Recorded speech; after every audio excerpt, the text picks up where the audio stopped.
So, today we are going to be playing some serious games. So, make sure that you read all of the content warnings. They're all written out in the description. We always put content warnings in the description of every stream. So, if you are unsure about joining us today, make sure that you go ahead and read what those have to say. And I actually have to, like, jump right into this game because it'll pop up, like, really quickly. So, that's why it's not up yet. It just, like, starts automatically going, so. Okay. It should be on. Game includes jump scares. Progress is... This game is based on real-life experiences, although exaggerated in some aspects. That kind of makes it sad. Ever since I dropped out of school, my life has been all over the place. All school ever did was waste my time, I thought. I still do. I thought it limited my potential. I still do. I thought it hindered my growth. I still do. I thought it wasted all my hard work, and I still do. So I pursued a new life, exploiting flaws in the laws to be freed from school until forever dawn. Work, game dev, gaming, music, art. Work, game dev, gaming, music, art. One thing I've been wondering all this time, relating a little too much.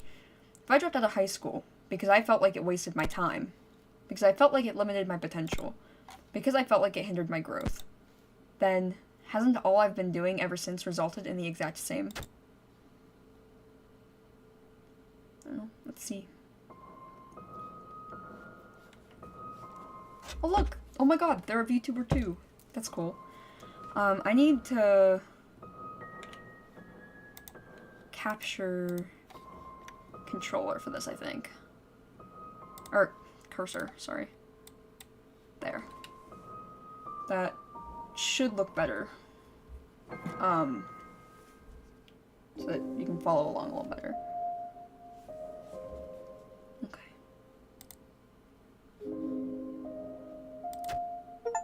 Life is hard.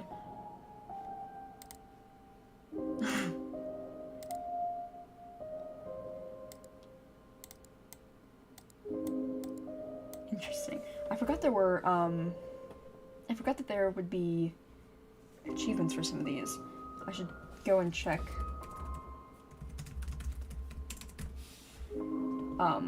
what they are, just that we can try and get them as we go. There's 13 achievements for this. Well, 12 now.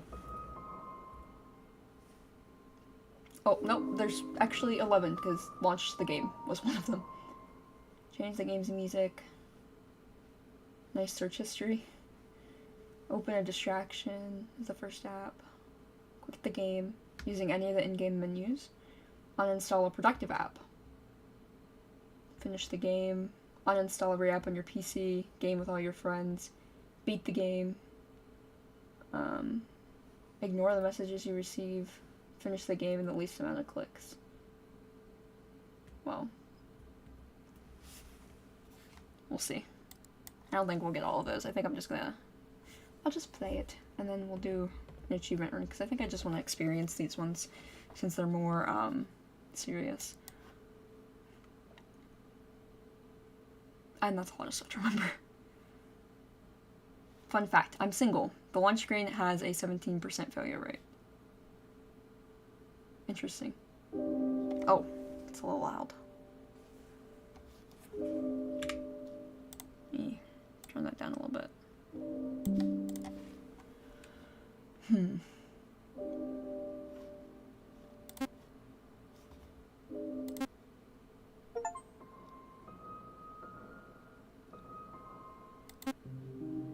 trying to see which one I like more. I like that this one's called Diligence.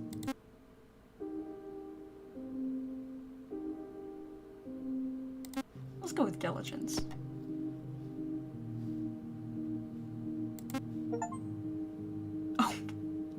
I didn't realize this was considered a distraction. Okay. Rhythm Dash? Played it too much. Monster Mon, not fun. No. Not fun. No.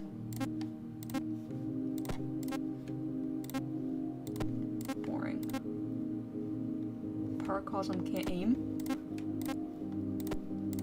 Come on, play something. Okay.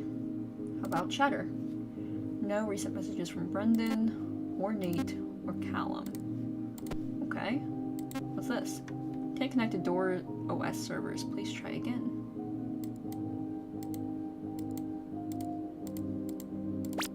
Oh. What was that? It made a sound. Can't search. Can go home. There's history for manga. Oh. We got a message from Brendan. Yo, are you busy? Do you want a game? Sure. What are we playing? Oh, I'm useless. Why?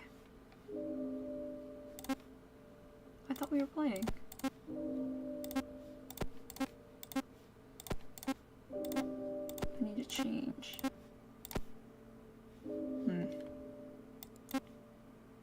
Tweeter instead of Twitter. Alloy Musk. Free speech is a big part of functioning society. I don't believe Tweeter is doing their part. So I've decided to buy Twitter for a total of $69. They can't possibly reject this offer. All their shareholders will receive $1. Yeah, that went so well. Twitter's definitely not a shitpool, or a cesspool or anything. Sus for N. I can't believe Blank would fix my art. She whitewashed my black character because I fixed her racist art. Unbelievable. That's her IP and home address and bio. Ew. People just face discrimination every day. With your help, you can prevent this. Teach her a lesson. Young people should learn young. I was with you until the doxing. The hell?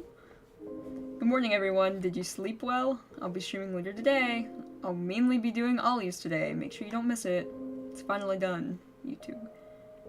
Twitter staff claiming that just 69% of the user base consists of bots is crap. There's no way only 69% of user base are bots. It has to be way more. No one ever responds to my messages. My friends seem fake and only respond when they need something from me. They can't just keep lying to all of us. Twitter needs to speak up. Well, I'd say the bot problem has gotten worse, so that's great. Cancel culture is great when you cancel the right people, not me. I've done nothing to be canceled. I've only advocated for the right movements. I've never hurt a soul. Whoever started the movement against me deserves to be canceled themselves. Unacceptable. Ban them from Twitter. Cancel culture is great when you... Oh, it's the same thing. Like posting L's. Twitter L's. Free speech is a big part of a functioning society. Oh, that's back to the beginning. Alloy Musk. Courageous Ollie. Twitter L's.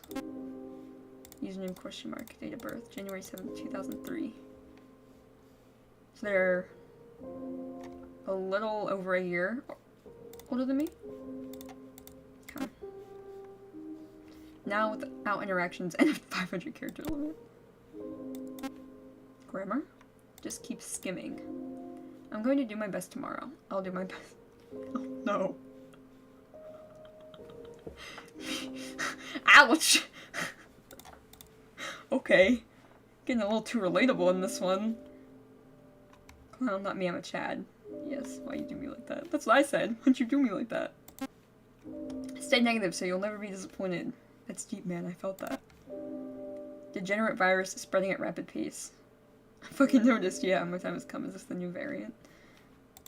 Yeah. Wait, can I like things? No. Sakuda photography. Beautiful. I wish I was this good. So underrated. That's pretty. Hot Molly. So I found my new... Watch me play. I missed you. Okay, Molly. Man, they're really showing brain rot. Why? Why what? Why am I leaving? Why? I'm fine. What else is there to do? I'm fine. Why? Did I cancel you, kid? Nothing else to do yet. Man, they really like doom scrolling. Come online. Okay. We gotta be around our friends. It's important.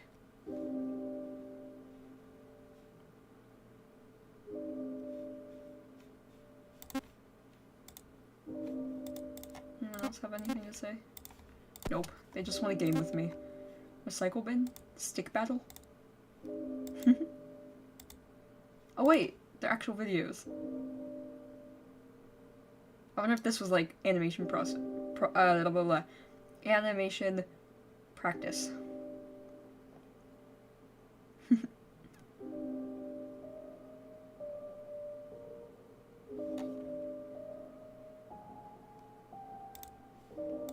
About this one. Oh, he disappeared. That's silly. It's very realistic though. It's a little too realistic. Are they like an angel with a halo?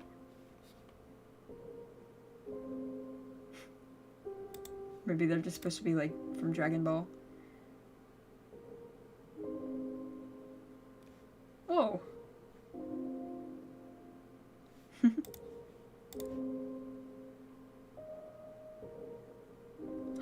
Mediation, I think. Oh, maybe not.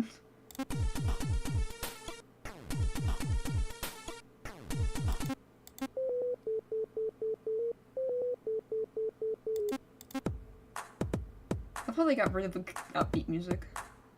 I don't remember this. Maybe I read about it somewhere? I don't remember any of it. Maybe I needed to close out for a second. Hold on. No. Okay. Games I couldn't go to. Prohibited?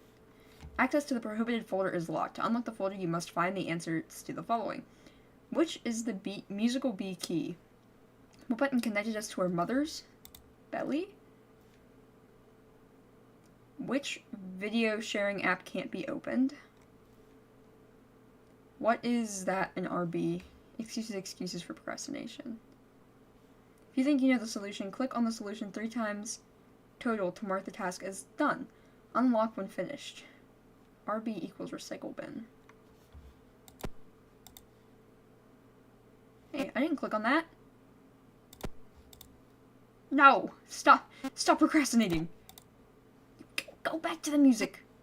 Get in there. You're bored because you're not working. I'm addicted. What else is there to do? Hey, what's up? Want a game? I guess.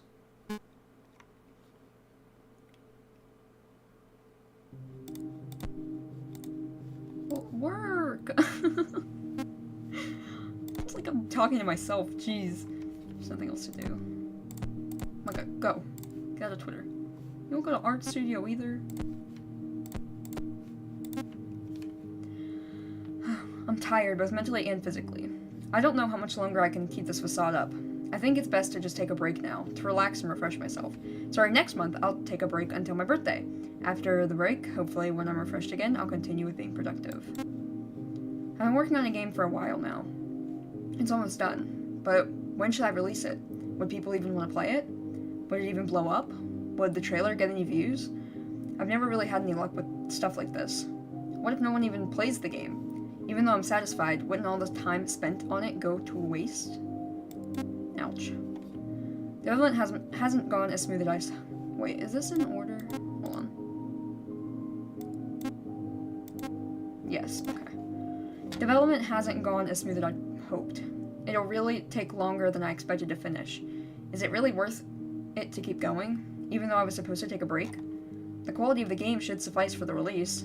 I need to work on the story a little more and fix the last bugs. I hope it doesn't take too long.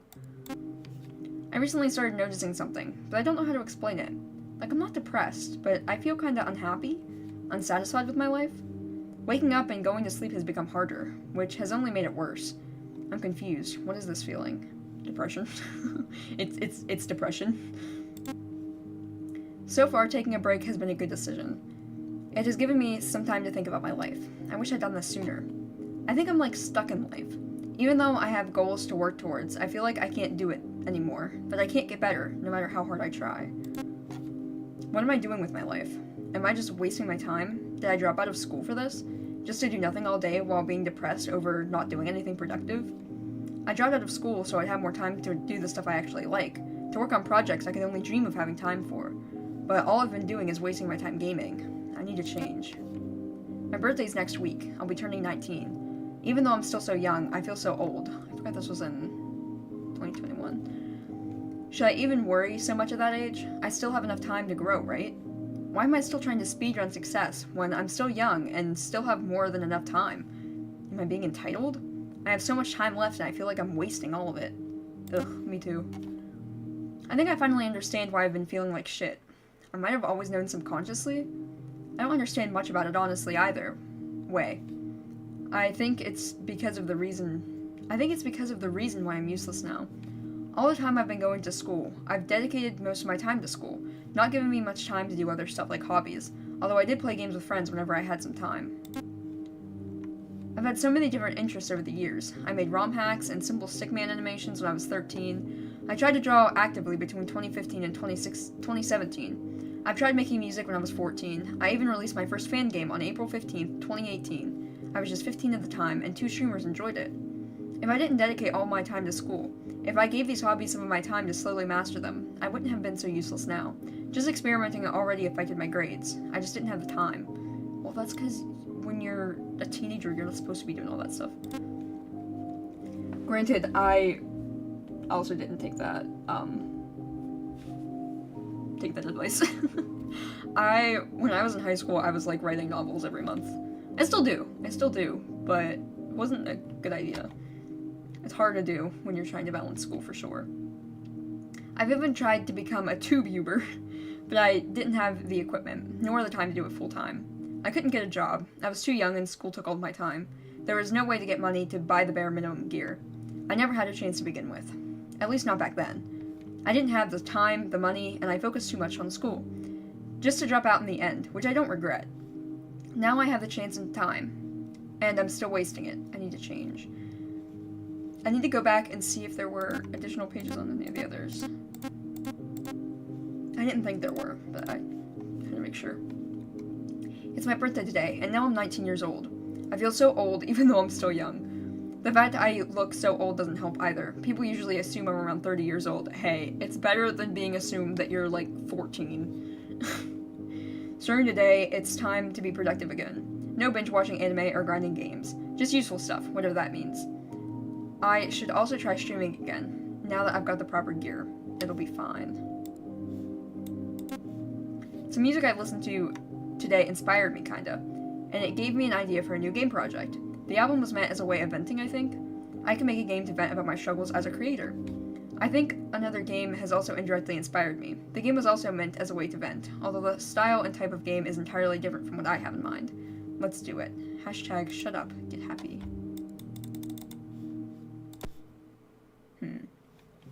So I'm thinking, let's see, this 15/04/2018.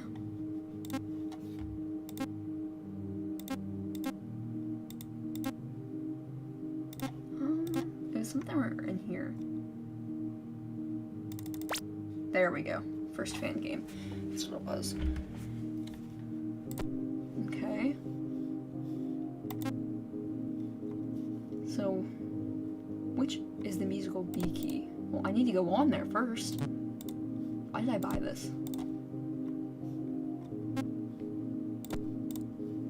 Oh.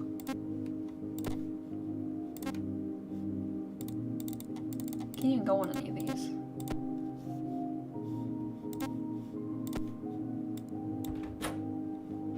Apps.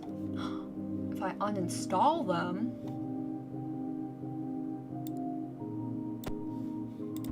Can I reinstall them, though? Oh, that's not what I wanted to do.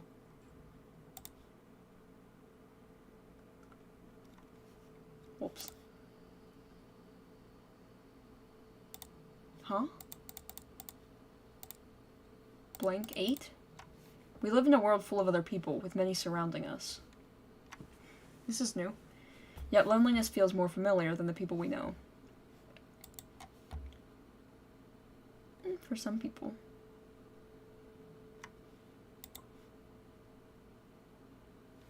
Maybe for some people, but...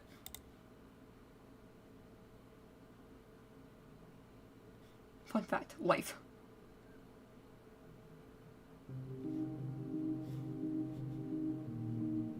Okay, let's uninstall the other apps. Oh, no! Okay. I was like, no, not that one. I thought it was just gonna be like these apps. I'm just uninstalling the dumb ones. I think we should keep Chatter. Maybe. No, he'll still go for it. Okay. Then...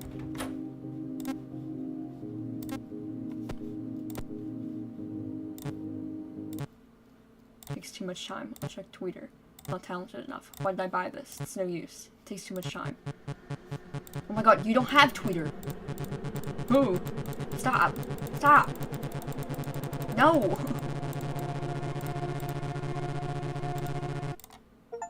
Your Shandy ran into a problem and needs to restart. We're collecting some error info and then we'll restart for you. To prevent this in the future, please make sure to get over your addictions before removing them out of your life entirely. You didn't beat the game beat you.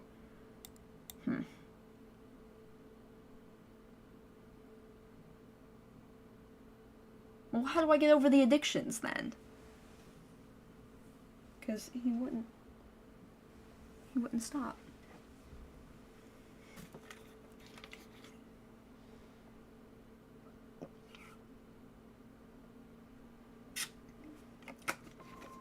Okay.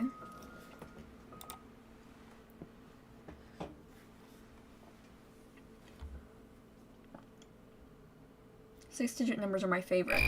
Whoa! There was a 5 there. Thinking getting rid of me was going to be that easy. I don't know. You thought making a game would rid you of me? That's funny. You're still the same person you were. Making this game hasn't changed you at all. You may have noticed your mistakes, but you haven't fixed anything. You're pathetic. You're stupid. Such an eyesore. You thought you'd just drop out of school and all your problems would be solved? Just like that? That's ridiculous. How many of your promises have you kept? How many people have you disappointed? Your parents? Your friends? Your fans, if you even have any? All you've done is sit on your ass and waste time. I know that. I've been watching you. And now you think making this small piece of shit game will fix everything. Don't be ridiculous. You're still comparing yourself to others. You still get jealous when you look at other people's success. This is, like, a very harsh and a wrong way of thinking about things, but it is true that, like, making things or venting about things isn't going to fix what's wrong. It's a start. It's a start of recognizing the problems, but you definitely need to actually put work into change. Begging for some of that luck. Begging to be noticed by the algorithm.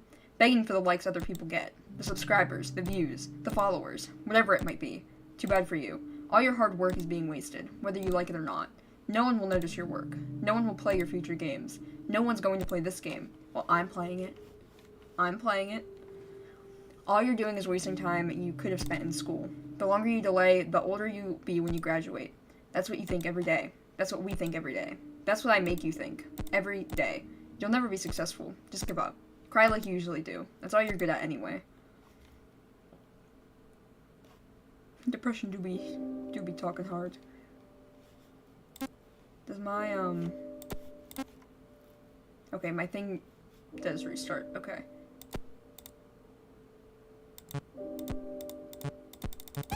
What if I just keep clicking on it? How about, no, I'm busy. That's new. Keep it up. Yeah, maybe we need to get some,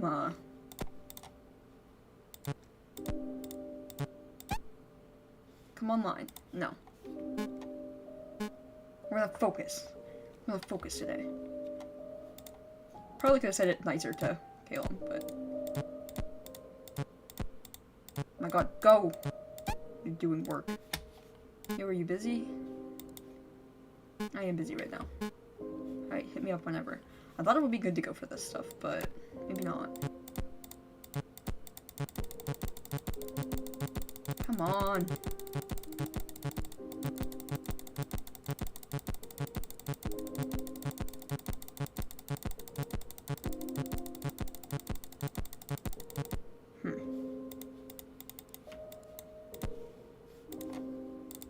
How about this one? How about we start easy with some art? Oh, come on.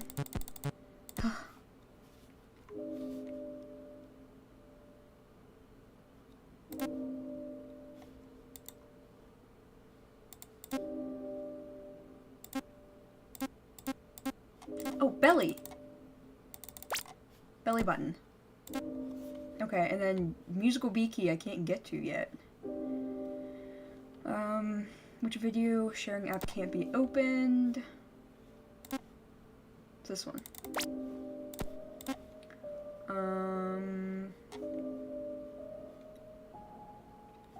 Excuses for procrastination?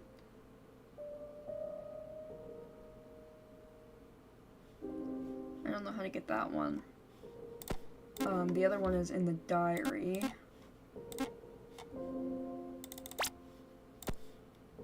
It's the fan game. So we need to figure out what the musical B key is and excuses for procrastination.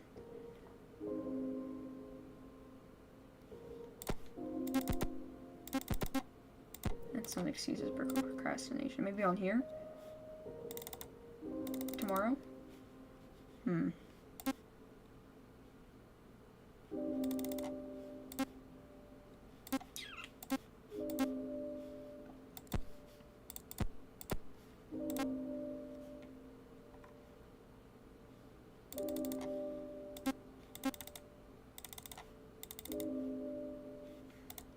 It's a little Hollow Knight sticker. That's cute.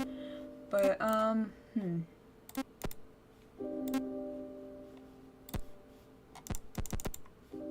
need to figure out what excuses for procrastination are.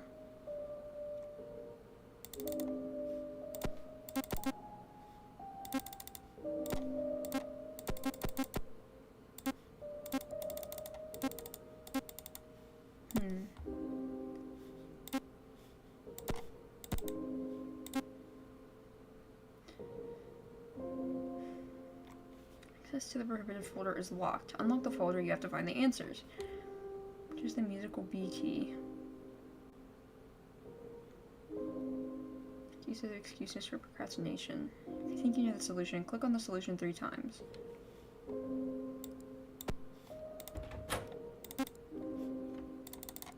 Are there excuses for procrastination?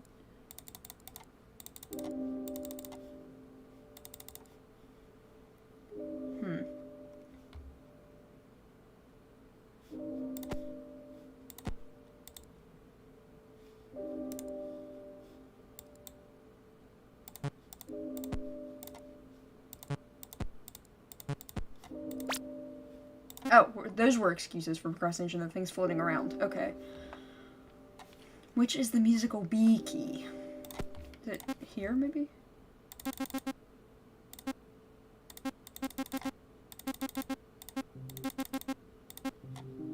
Maybe it's one of the songs?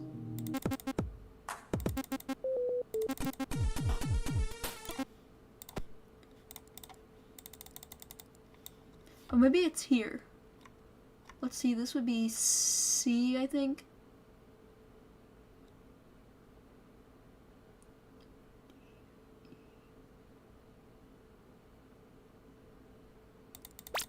There we go. Got it. Unlock. You've successfully verified your identity. Any text files you open will appear here.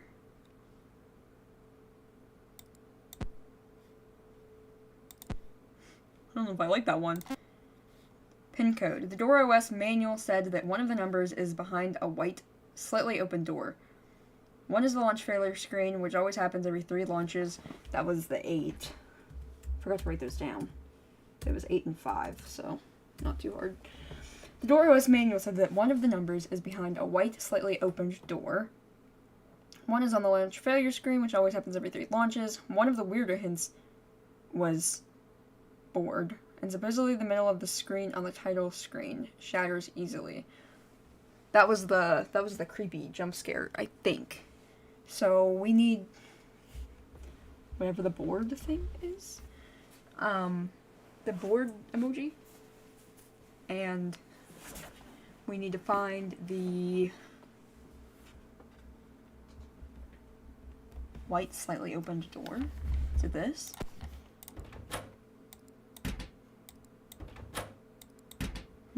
No. Maybe under apps? No.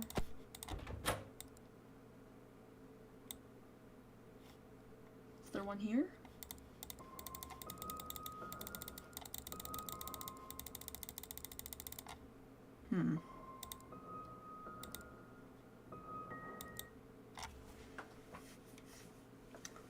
Slightly open door. Oh! Oh, that's it. Okay, so we already got that one. The other one is on the loading screen. We have to get it to break, I guess. Or fail. Or whatever they said. Fail, I think. Without clicking. I thought this was the failure. Oh, jeez. Is that the crash? Maybe that's the crash. It didn't look shattered. What shattered easily? Hold on. What? Oh my gosh. I gotta go back through.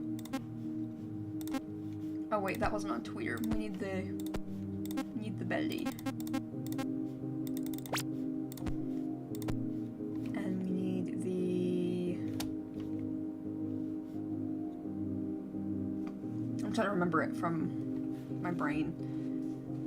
We need the diary so that we can do this one, which is the fan game. I know we need the excuses to pop up.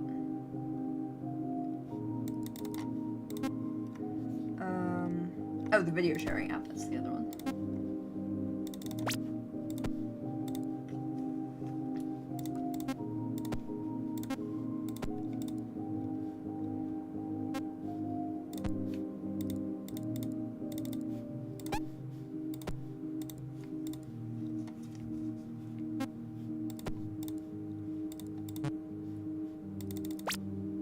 Okay. So we should be able to unlock that. Thank you. The reason for making this game is because I wasn't, and I'm still not satisfied with my life. Okay, so this is like the honesty, I guess, from the creator. Oh, hold on. No, it's my internet then, not OBS. Anyway, my stream on my other monitor was lagging, but it's YouTube problem. Anyway, the reason for making this game is because I wasn't and am still not satisfied with my life. I didn't act the way I told everyone I would, and I'm disappointed both family and friends. As a way to end this life and to vent my feelings, I decided to make the game. I'm not too sure yet what kind of game I want to make. I do have a big RPG in mind. I love RPGs. But it will take years before I can even start working on it. I also have a more controversial topic that I'd like to make a game on, but I don't know for sure yet. For the time being, I think it's best to keep practicing and improving on my skill set. I'm not ready at all to be making bigger games, so improving my skill set will benefit me a lot, though. It will most definitely take a while. Factory reset. Coke.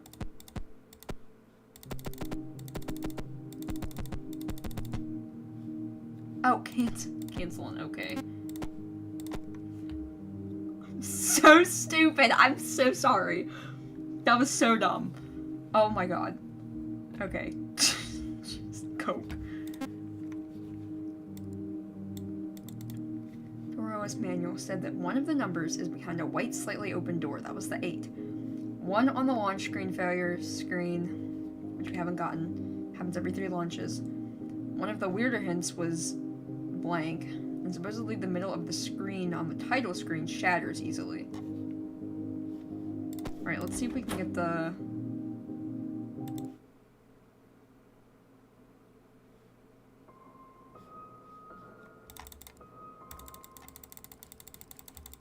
screen to shatter? Is that what they meant? The title screen?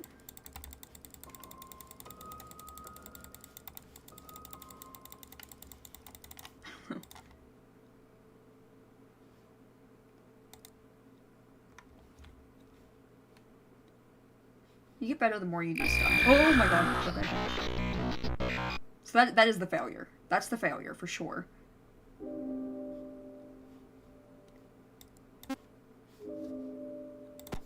Forgot I have to do this again.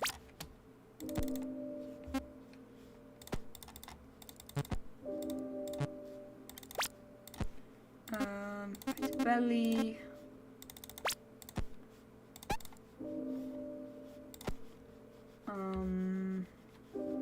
Diary 8 to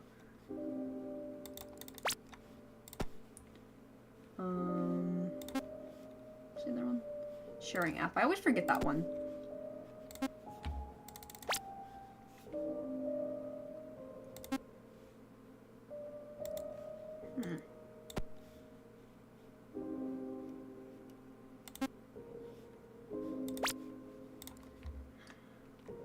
Title screen.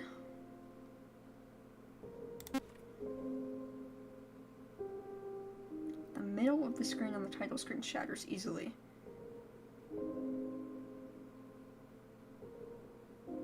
So do I have to get like the exact middle maybe? I don't know what this means. It just looks like the board face to me. I guess it doesn't really matter because I can figure it out.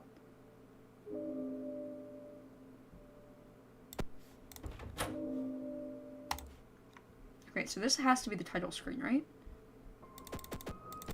There we go. 4. Okay. I feel bad. This is like a TV head. So something 845. This isn't the loading screen. Yeah, no, it's part of the game. Oh.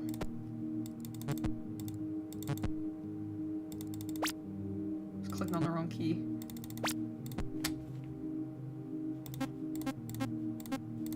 Play button. Go. Stop making excuses.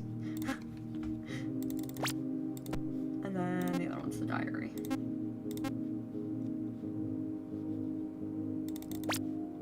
I also want to know what this cursed diary thing is before we move on.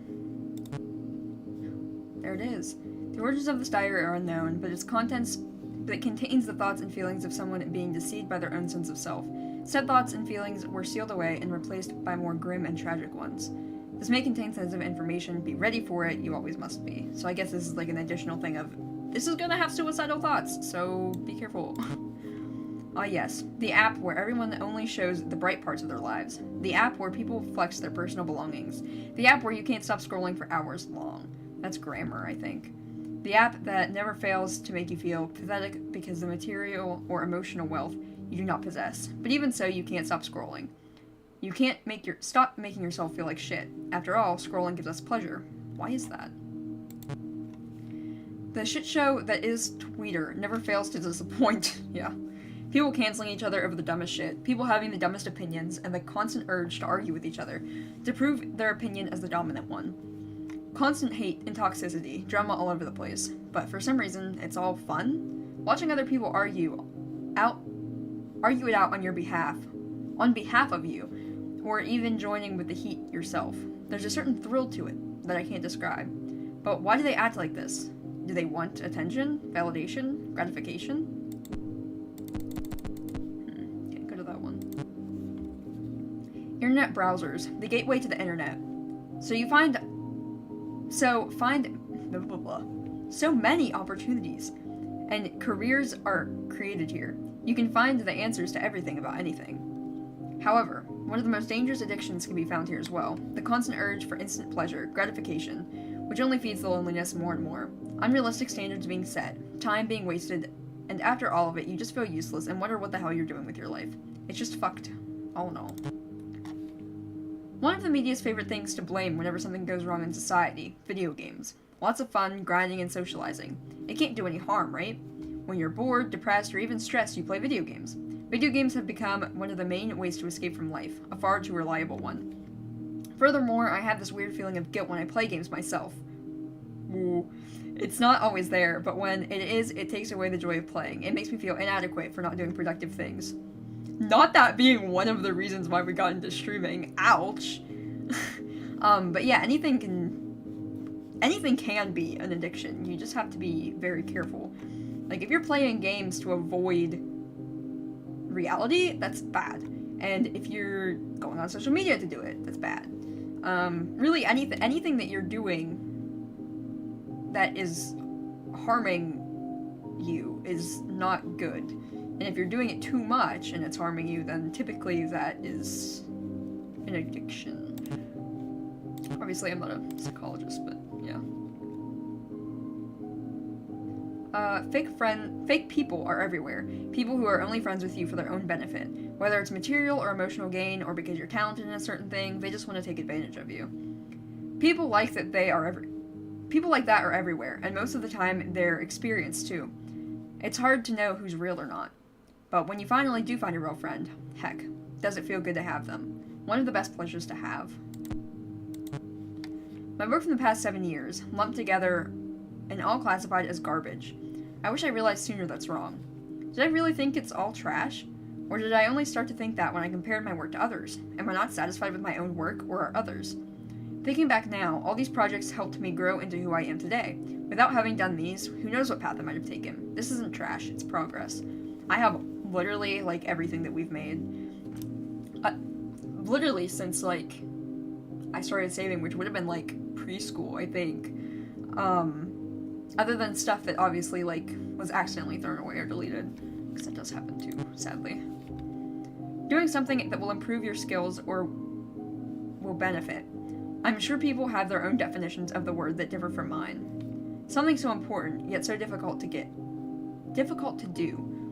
With many distractions around that give instant pleasure, while productivity takes time to be pleasurable. It's not weird that people choose instant pleasure.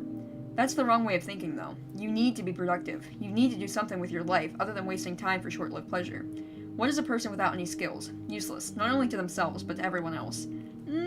You do definitely need to be productive in some way. I will say that you need, like, a purpose in life just to be satisfied with yourself, but I wouldn't say that you're useless if you're not productive. That's a gross way of thinking.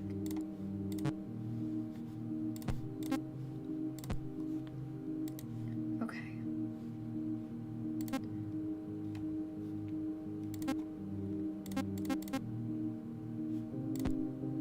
Oh wait, was it... the 4 or the 8 were first. I think it's the 8. Got it. Initiating factory reset.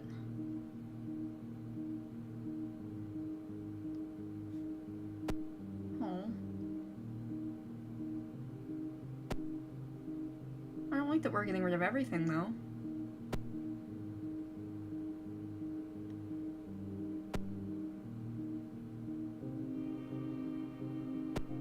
That's not healthy either. To push everything away?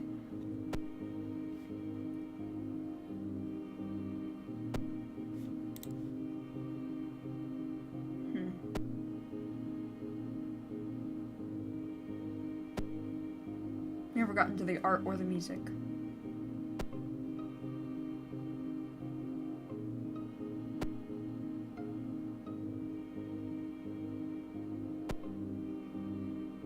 Acknowledging bad habits. That's part of it for sure. Deleting fake friends. Acknowledging all addictions. So I guess this is more of like acknowledging, not acknowledging and working. It's not necessarily actually leaving everything, retrieving sleep schedule. I wish it was that easy. Same with the excessive thoughts. Jeez.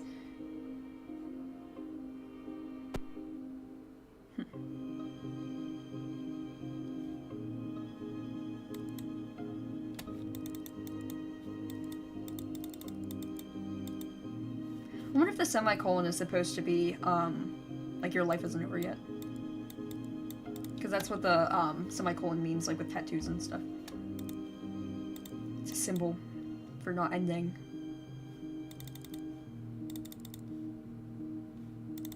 Hello?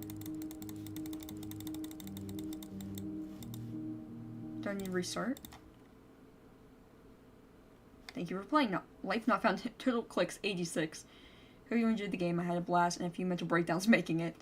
I hope you've learned from my mistakes and don't make the same mistakes in the future. If you have made them before, I hope this experience hit even harder.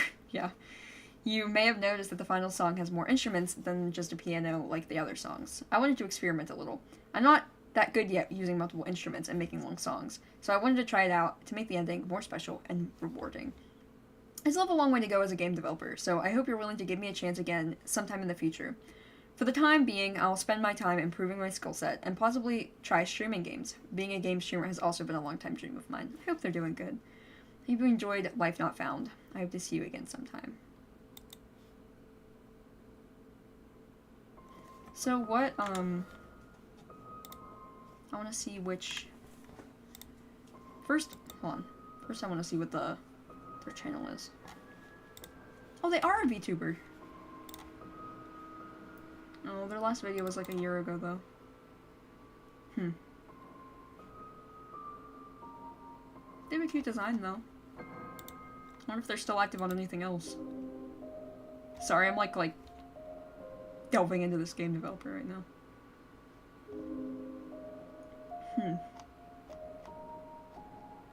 That's kind of sad. They're not active on Twitter or anything either. Do they have any other games? No. Well, I hope wherever they are that they're doing good. I'm gonna check and see what, achievements I need to get.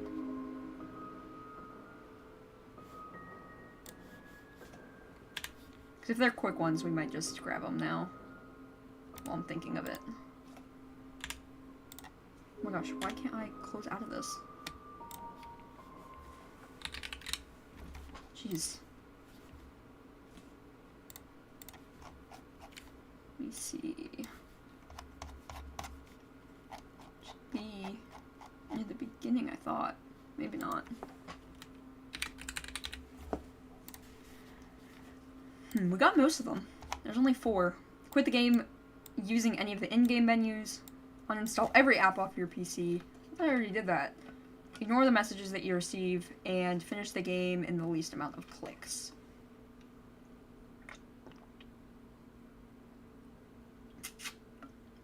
Clicks from closing messages and refusal to close apps are excluded. Let's try it. I feel like it'll be quick. We know what we're doing now.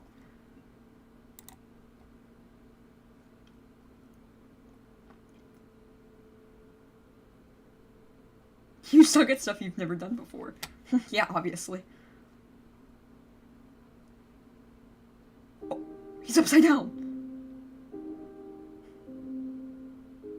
Was he upside down last time when we started? I don't know. Okay. So... let's do the clicking one first.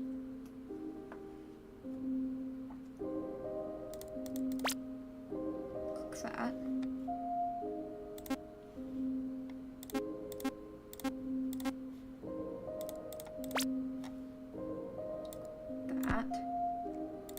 They said those don't count. Door OS.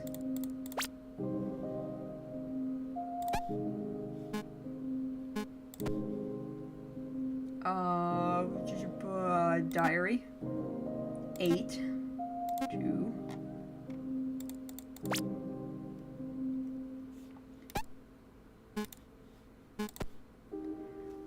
Okay, I needed to click on those at some point.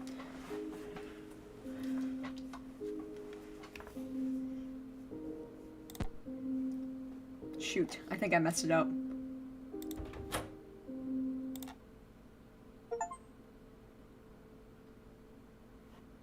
I gotta open it back up.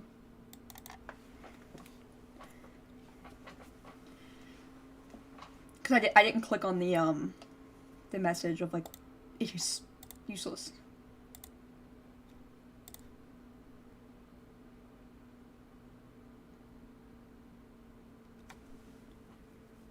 There's more stupid people.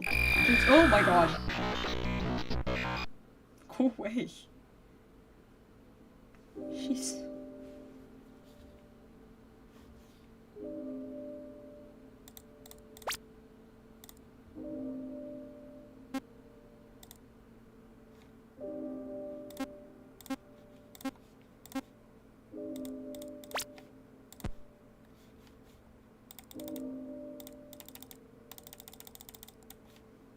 So that doesn't count.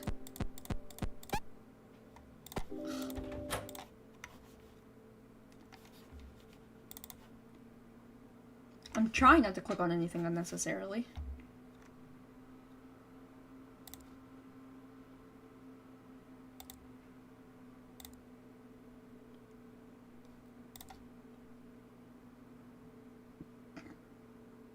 Okay.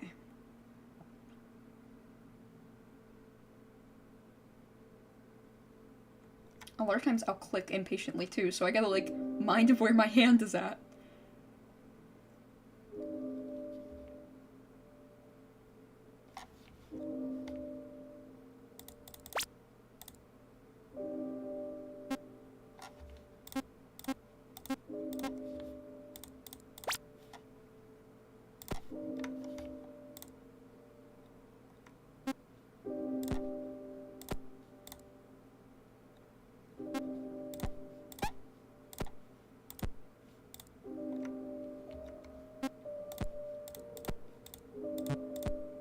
Oh, I think I messed it up.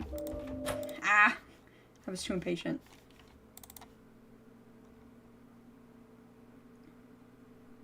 Alright, come on.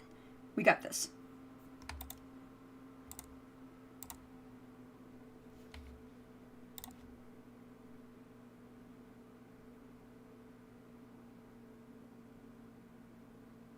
Fun fact, you. Oh.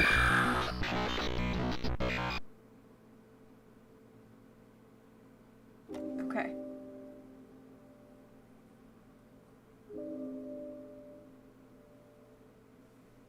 I think if we click on the procrastination messages that are around him, I don't think we need to click on the productive thing. Wait, hold on. C-A-B... G... Wait. What am I doing? C-A... B-A...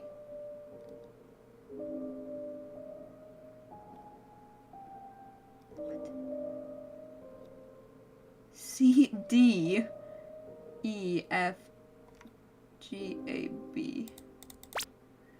Jeez, I don't know why that, like, took me a minute.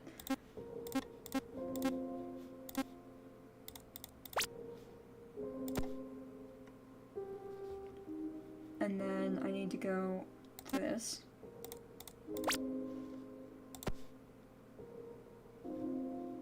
And then I need to go to this.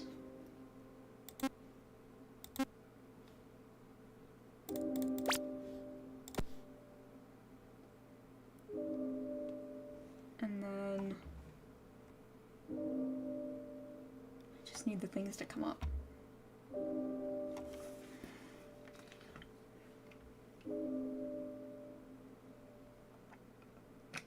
Maybe I do have to click on things.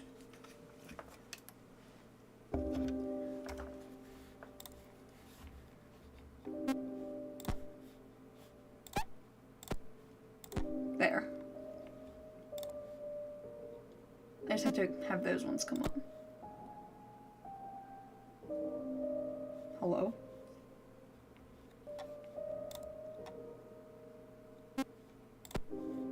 There we go.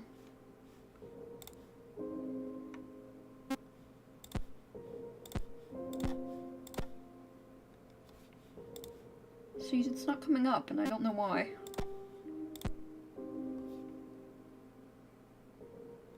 I thought this counted, but I guess not.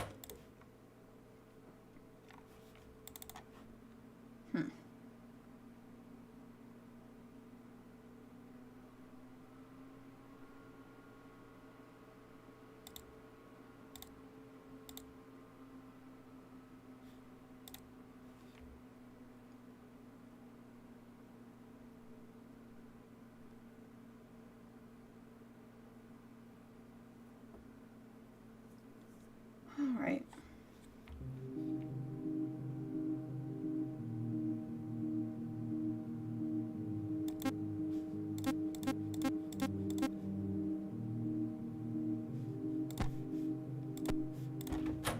I messed it up already. I clicked too quick. I wonder what the number of clicks that you need to whatever the game actually is.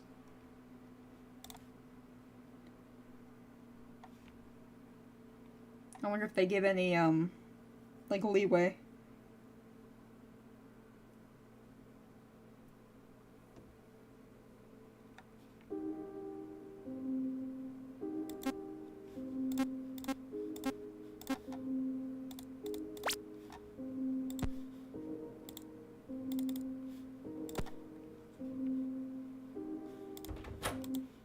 Because that doesn't count. So the only thing that counts is the pop-ups? I guess?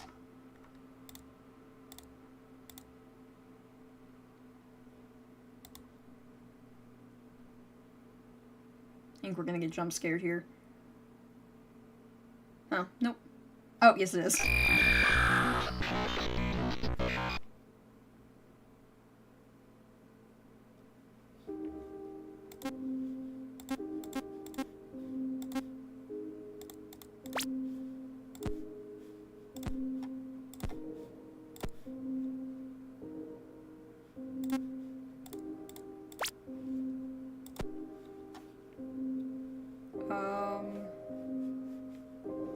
Diary.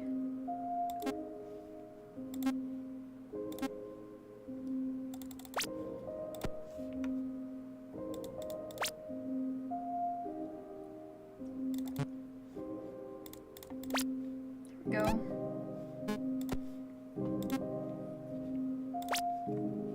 The number's 2845.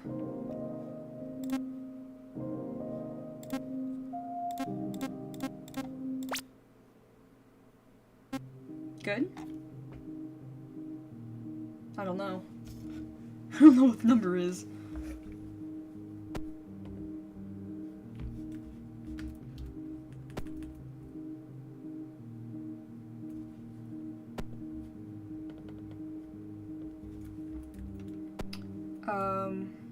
We still haven't gotten ghosted.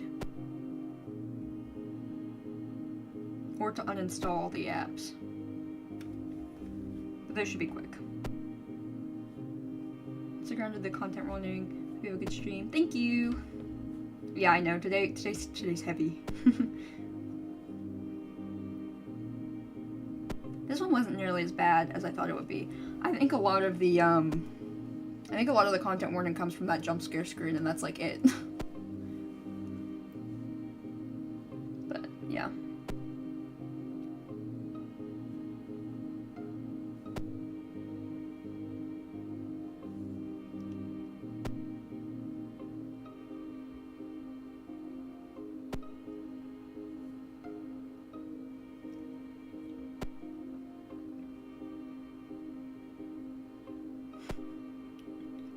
Sleep schedule thing just keeps making me laugh.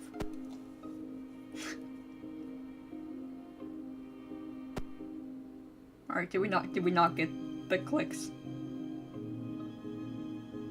I don't think we got the clicks. Sad. We'll have to do it a different time because I don't want to keep messing around with it, but we'll get the other two because those are easy.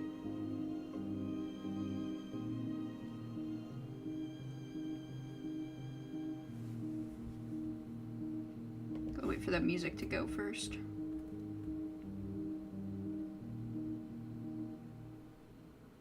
It's what? I think it's just the ghosted one and the other one. The other ghosted and deleting things, I think, is the only ones that we need, other than the uninstall every app thing.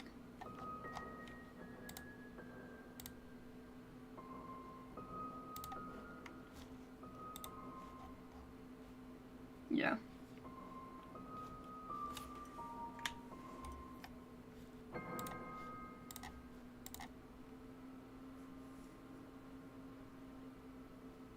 Let's go ahead and get these done. Jump scare again.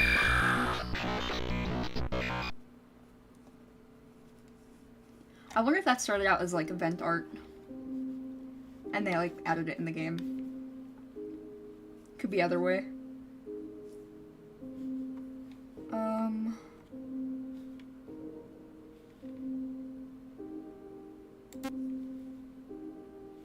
think I have to wait to get all the messages first. So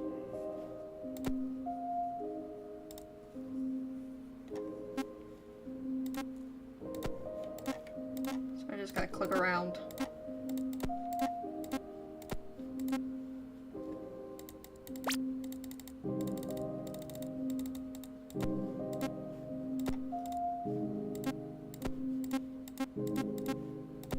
Hey, you guys, message me, please.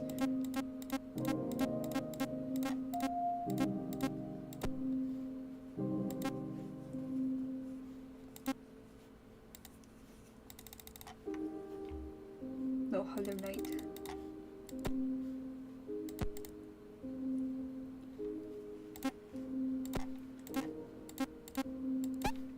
There we go. There's one. We need 2 more.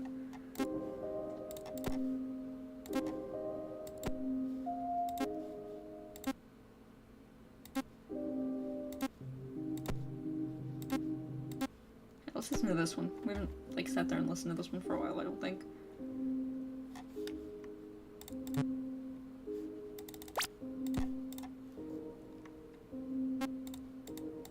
I just want to get the chat messages.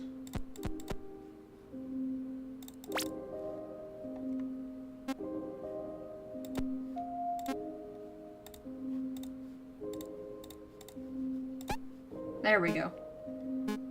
Nate, and then we need Calum as well.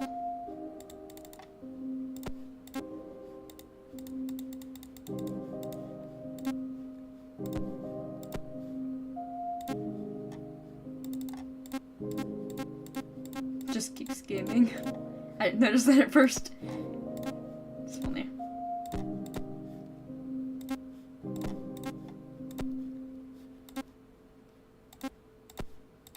It's a little depressing. There we go. And now we can delete all the apps.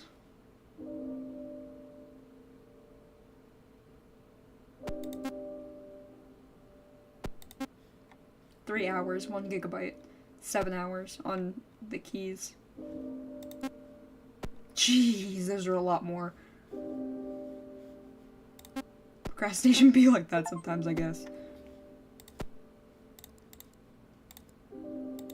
Okay, we can quit now. Let's go on to the next games. Okay. We need Alex's Hope and Alex's Solitude. These are actually 2 different games. They're just connected. I think Alex's Hope is first, maybe? Oh, not load. Oh, what? Huh? It closed out. Why did it do that? I guess I just have to click on it. Okay.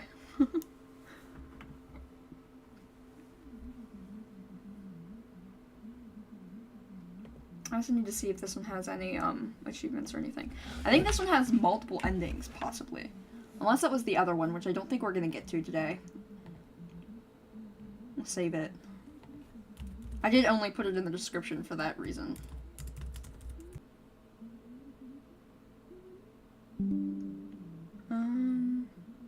Let me see.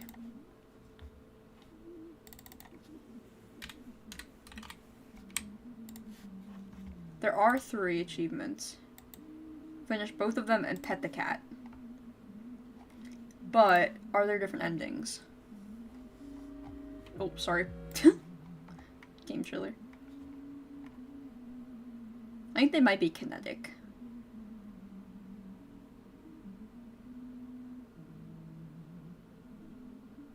Yeah, it's kinetic, I think. So, no multiple ending. It's just the story. Cool. Exhausted, I enter my room with the slam of a door. Rude. I ignore the pointless muffled yell from my mom in the other room. The day is finally over, and I collapse onto my bed face first. I lay still for a few moments before remembering what day it is. My heart rate jumps with a spike of anxiety as I get up and start my laptop. I wait impatiently as the old beast loads before logging into my online banking. My fears are realized as soon as I glance at the overall balance. 0. I feel myself flush red with anger, but there's nothing I can do except try to push it away. But what's wrong? What happened? I checked the statement to make sure my paycheck did come in. Trust EZ payroll. E-transfer out to mom. So the damn vulture's just gonna keep everything? She definitely caught on to what I did last week, taking out cash at the bank as soon as I could. So this time, she decided to leave me with absolutely nothing as punishment. I fight my raging urge to go out and confront her. I already know how it's going to end. That is highly illegal, by the way. If someone is taking money out of your bank account, well, I guess it depends on how old Alex is. I still think there's some kind of legality on it, but if you're an adult for sure, then your parents cannot take your money. As long as I keep quiet, she won't even bring it up. I'm sure she realizes I simply can't do it again as long as she transfers the money to herself fast enough. I'll never be able to make it to the bank until the day after payday. I curse the banking system under my breath. It's insane that I'm allowed to work myself to death like this before I'm even allowed to manage my own fucking money. Okay, so they are underage. The perfect system for shitty parents like mine to enslave their kids. At least I know they won't be able to do this to me forever. Just 2 more years. 2 more years of school, then work, then school, then work. Without any breaks, and probably not even a cent to my name to show for it. And then what? I'll be out on the streets, completely broke, with nowhere to go. I glance at the clock on my laptop, and feel a bit of panic and despair start to grow in my stomach. It's nearly midnight. The loud, obnoxious noise of my mother watching TV finally fades away, leaving me to wallow in an eerie silence. I run a hand over the exposed skin of my thighs. Cuts healed and healing. Some scars that will never go away, some still trying to make up their mind. I try my hardest to will the panic away, but before I know it, it's already too late. I run my hands over my thighs again. Cuts healed, healing, and fresh. My hand comes away bloody. For months this has been my only coping method. The one thing that calms me down before I reach my limit.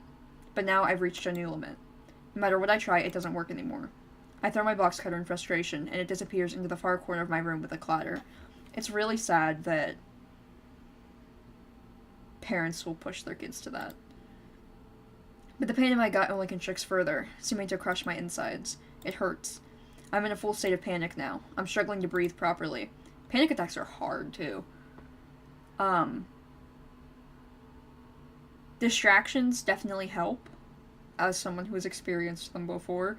The whole find 5 things you can see, 4 things you can touch, 3 things you can hear, 2 things you can smell, and 1 thing you can taste. That helps. Cold water is supposed to help as well.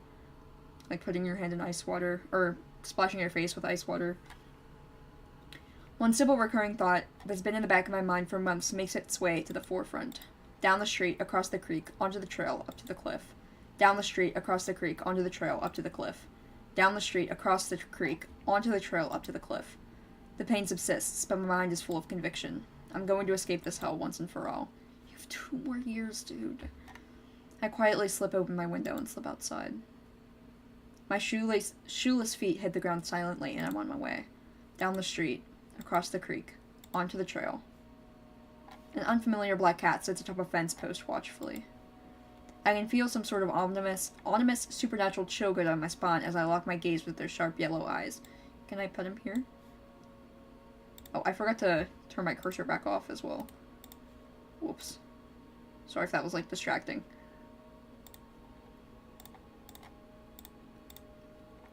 Its head turns to follow me as I make my way onto the trail.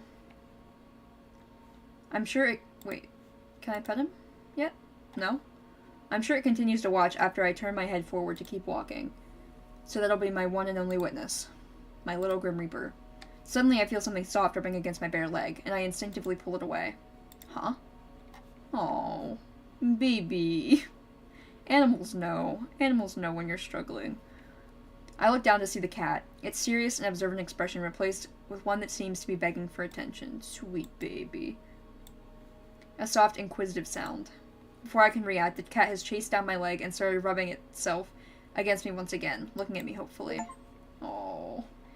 It doesn't take much for me to give in and reach down to rub its head. I guess petting a cute cat isn't the last thing you could do. A final farewell to the rare softness the world has to offer. For a few moments longer, I continue to stroke its head as it leans into my hand, purring softly. Suddenly, the cat's gaze fixates on something out in the forest, indiscernible to my human senses. It runs to the edge of the trail to observe. Only a few more moments pass before it slips away into the forest, disappearing into the darkness in pursuit of the unknown prey. With the distraction of the cat gone, I'm thrown back into solitude and the depths of my own misery. I turn back towards the trail and continue making my way into the forest. In a sharp contrast to the happily chirping birds of the forest in daytime, the dead silence of the night weighs oppressively on my mind as I trudge forward. The woods at night are so scary. Somehow I feel more alone than I ever have felt before.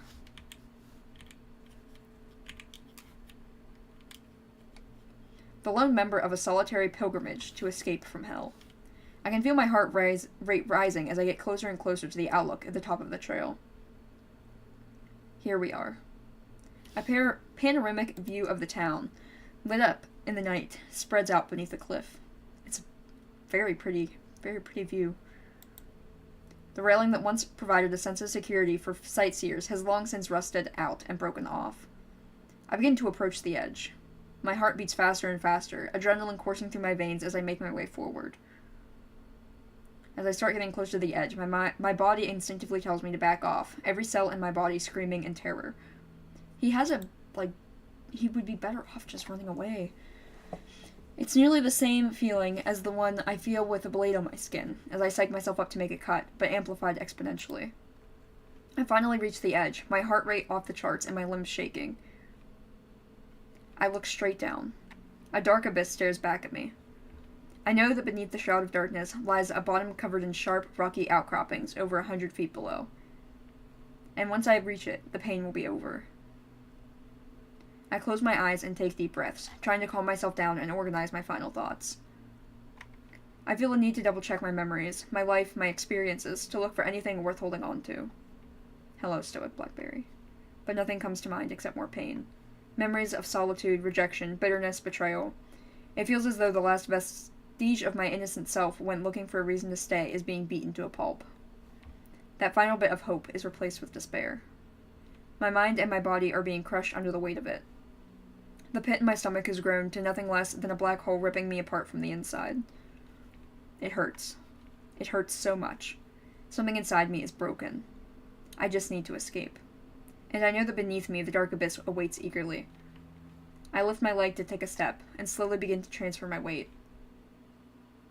As my body begins to move forward, the innocent and curious sound of a cat fills the empty void of the world around me. Ugh, cat for the win. I'm instantly hit with an intensely sharp pang of guilt. I quickly open my eyes as I desperately try to put my foot back down on solid land, losing balance and shuffling a few feet backwards before regaining it. Ugh, thank God it wasn't forward. As I look for the source of the noise, I can suddenly feel a familiar, soft sensation on my leg. I look down at my legs and see the cat from earlier looking back at me. Oh. Did it follow me up here? I didn't even notice it until now. As I stand dumbfounded, the cat starts slinking between my legs and rubbing its face over them affectionately. I can hear and feel its purring continues, occasionally looking up at me, to beg for more attention. Animals know when you need love.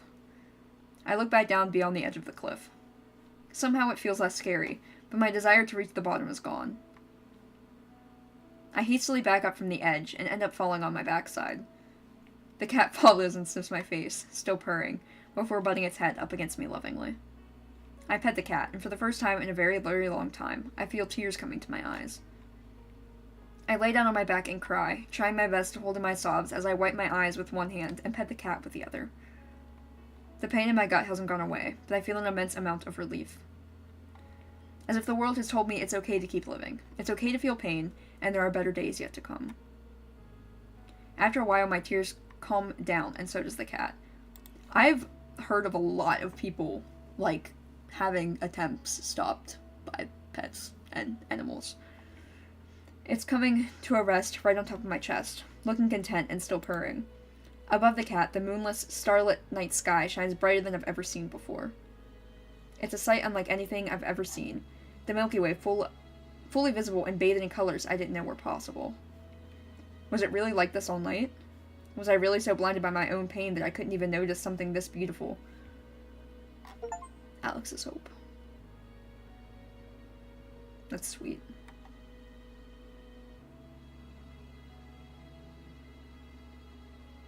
Very heavy. I did warn that these games were going to be very heavy.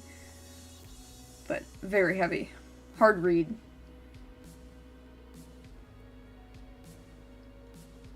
But I'm glad that Alex was saved by the little cat. They know. Animals know.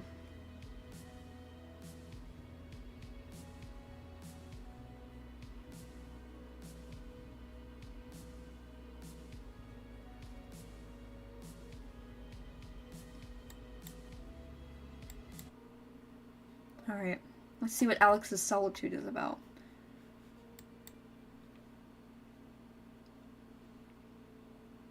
We're gonna see the cat again. It's almost time for me to leave. I'm in my room, dressed and ready to go, the morning sunlight flooding through my open blinds. I like the little rabbit stuffed animal. Today is my first day of high school. Oh, I like the little penguin too. She has a cute little room. And her little plant. Plants. There's some up there and some up there too. But rather than excitement, I've got nothing but worries on my mind. Hold on, what does she say? As my mom keeps saying, an exciting new step for any young student.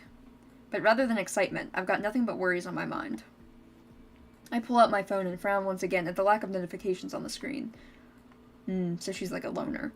Just to make sure, I unlock it and open the group chat that my friends and I all used last year. It remains just as dead as it had been for the past few months. A handful of my own messages fill the screen, a cruel reminder that I'm being ignored. I'm sure they went and made a new group chat without me a long time ago. It's been like this ever since the fiasco at the end of last school year. Ugh, middle school drama. I feel like squirming out of my skin whenever I think back to it. Brienne, the rebel of a friend group, stole some of her parents' alcohol and brought it with her to school. Oh, yikes. She showed it to us in class, and she said she wanted to try it with everyone after school. Everyone else seemed at least a bit excited, but all I could feel was a deep pit of guilt building in my stomach as the day went on. I didn't know what to do. I was so worried. Worried we'd get caught by a teacher. Worried about how Brienne's parents would react. Worried about my friends getting drunk. Yeah, that's pressure. I ended up caving into my guilt and doing something incredibly stupid. When the class was empty during lunchtime, I went into Brienne's bag and took the alcohol, a small bottle of whiskey, and hid it on a shelf in the classroom. That was really dumb. I'm sorry. That is so dumb. What? Here's what you do if you're being pressured in that situation. You communicate to your friends, tell them, hey, I don't think this is a good idea. If they don't listen to you, you stay out of it. You just don't mess around with it. If you're really concerned for, like, their safety, then maybe mention it to, like, a parent, not a teacher, where they're going to get in trouble. And definitely don't take it and hide it somewhere, because that's so much worse of an idea. Anyway, later on during the day, I pretended to find it and told the teacher. That was a huge mistake. My plan backfired horribly, and the school took it much more seriously than I ever expected. Well, of course they did. Someone brought alcohol to school, in a middle school. The parents of every student in the class were contacted with the details, and as a result, Brienne's parents figured out what she'd done. My closest friend, Jenna, sent me a few updates about what happened after that. It wasn't good. At school, I was completely shut out of the group and ignored, even by her. The last few days of school, class went by in silence, and after summer started, the updates from Jenna stopped completely. I feel like going back in time and punching my past self in the face for her stupidity. I mean, people do make mistakes. I do feel like her friends could have given her a little more grace, and she definitely shouldn't beat herself up over it. It's just a learning experience. She's young, she's a kid. So just, learning to navigate social spaces, what you should do, what you shouldn't do, how you can sort of fix things is really important, I think. Anyway. Alex, you're gonna be late. Let's go. I reluctantly stand up and start making my way downstairs. My new school isn't much bigger than the last, so it only takes me a few minutes to find the right classroom. Ugh. I'm one of the last few people to arrive. I half choked there, and many of the familiar faces in the room turn to look as I enter. Most look away again with indifference, but my eyes lock with a girl in the back as she returns my gaze with disgust. It's Brienne. Beside her, Jenna looks back and forth between us with a worried expression on her face. After a few seconds, Brienne looks away forcefully as if to ignore my presence. I mean, you did get her seriously in trouble. My heart sinks as I realize I'm far from being forgotten. The pressing guilt that had somewhat abated from over the summer break is back in full force as I take a seat near the front of class. In this situation, you should also explain yourself and just, like, apologize. That's very important. Doesn't mean that they're gonna accept your apology, but if you feel like you've done something wrong and it's eating up at you, then go and explain. Don't make excuses, but explain where you came from, why you did it, and that you're sorry that it went that way. Like, because clearly she didn't mean to get her friend in trouble, but she did. So that's something you own up to, and you apologize for it. Especially with that kind of thing. Like, as much as I say you shouldn't, and I didn't, teenage underage drinking does happen, and you don't need to, like, freak out too bad if people around you are doing it. What's important is, A, if something dangerous is happening, like drinking and driving, something like that, then you tell an adult, a trusted adult, in order to make things better and everything. And if they're trying to involve you in it, then just stay firm, say no, I'm not doing something like that, and I'm concerned that you guys are doing something like that. It's not that difficult of a situation to handle, really. As long as you are aware and everything. I don't know why my model is being bad.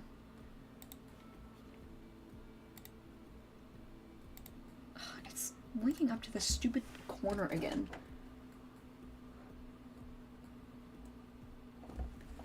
But yep. Let's see. My gosh, if I can get the balance right. There we go. That should be better. Okay.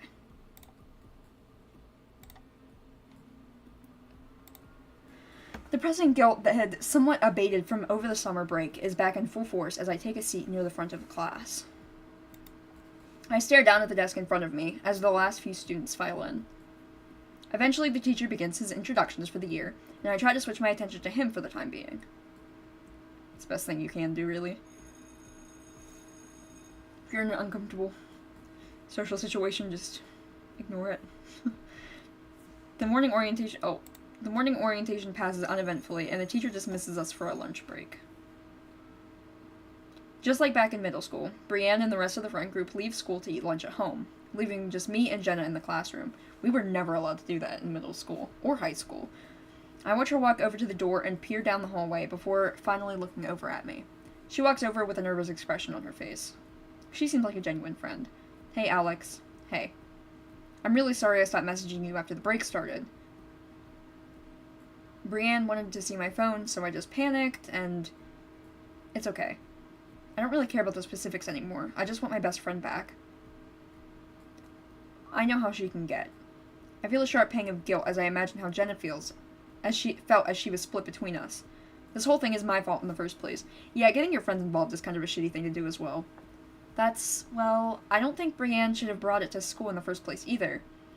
I can tell from her tone that she's not very convinced by her own words. Yeah, she shouldn't have, but what I did was way worse. I turn away as my heart sinks further into guilt and self-loathing. I don't really blame them for pushing me away. I quickly face Jenna once again, and my body fills with desperate enthusiasm. But I want to change. I want to prove somehow that they can trust me again. I just want to go back to being friends. You can't really make that decision, but you cannot make the decision for other people that you want to go back to being friends, because they have to accept your apology first and foremost. However, it's not a bad thing to want to go back. It would be a good thing to make things right and apologize. Doesn't necessarily mean you're going to be friends again, though. A pained expression twists Jenna's face as my words sink in. I don't want to stop being friends with you either. But they're all being so stubborn. No matter what I say, Brienne won't even let me talk to you. That's toxic.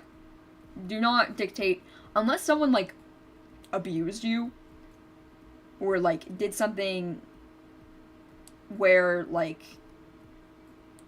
I don't know, where it created trauma, then telling your friend that they can't talk to them just because you don't like them is wrong. I don't know what to do. The conversation hits a wall as we both sit and think, grasping for words. We're eventually forced to give up and start eating our packed lunches together in silence. Jenna finishes her food rather quickly, checking on the time on her phone before speaking up. I'll tell Brienne what you said. I look up at her, my mouth open in surprise. That you want to change and be friends again. I close my mouth and shake my head. You don't need to do that. It's probably better if I tell her myself. Yes, true. I think back to our middle school days. Do you mind if we walk home together instead? Just like at our last school, Jenna and I live in opposite direction from the rest of the friend group. She hesitates for a moment before giving me a surprisingly firm answer. Yeah, that sounds good. Meet me at the exit on our side of the school. I hope this isn't a trick. Jenna walks over to her seat, and we spend the rest of the lunch break in silence. See how this goes. After our afternoon classes end, I watch from my seat as Brienne and Jenna walk out the back of the classrooms together. I wait around for a while before leaving, hoping that Jenna will already be waiting for me. I make my way down to the hall, towards our meeting spot, but my heart drops as I hear the sound of a loud conversation coming up behind me. Brienne's angry voice echoes down the hall, and I panic, quickly ducking into the empty classroom closest to the exit. I don't care what she said. I told you not to talk to her. It's already too late for that. I thought maybe she'd be smart enough to take the hint on her own, but now you've gone and given her ideas. It was just one mistake. Aren't you being too extreme? Just one mistake? She had me locked up all summer long. That wasn't a mistake. That was a fucking betrayal. I mean, she's not wrong to see it that way. I can feel the heavy weight of guilt and anxiety mounting on my chest as the meaning behind Brianna's words sink in. I'm never ever going to be forgiven by her. It's over, Jenna. Either give it up or you can hang out alone with a snitch until we graduate. Another shock runs through my body as Brienne's cruel ultimatum, and I hold my breath in desperate anticipation for Jenna's answer. Again, still think it's toxic to do that. I mean, technically she can decide who she wants to be Brienne can decide who she wants to be friends with for whatever reason, but it is toxic to be like, no, you have to pick between us. Again, unless it's something like trauma related, which being grounded because you brought alcohol to school is not trauma. She's been my best friend since elementary school. We grew up together, played together, shared all our secrets. I've never been closer to another person in my life. Even after what I did, even after we spent this summer apart, we still share that bond, right? She'll still choose me, right? Brienne eventually speaks up again, sounding annoyed at the lack of an answer from Jenna. You still want to come and do all the stuff we have planned, right? Just admit it. There's no way we can trust Alex with any of that after what she did. Yeah, that could get really bad. But why can't I just hang out with her at school? Because I'm telling you, it's either her or us. She betrayed us. Why are you so fucking insistent on not letting this go? I just don't want to lose a friend. You should have told that to her before all this. That's so unfair. It's too late now. Choose. I'll stay with you. Jenna's answer is nearly too quiet for me to hear, but the heavy dread inside me already knew what it would be. That sucks. The last bit of hope inside me finally dries up, and I put a hand to my mouth to try and stay quiet while tears stream down my face. I don't know why she hasn't gone and apologized to Brienne, though. Like, she's feeling all this guilt about what she did. She needs to own up. Come on. Good choice.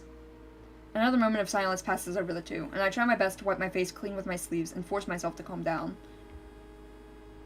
I can't let them find me here. I can't make a noise. Where is she anyway? You said she would meet you here, right?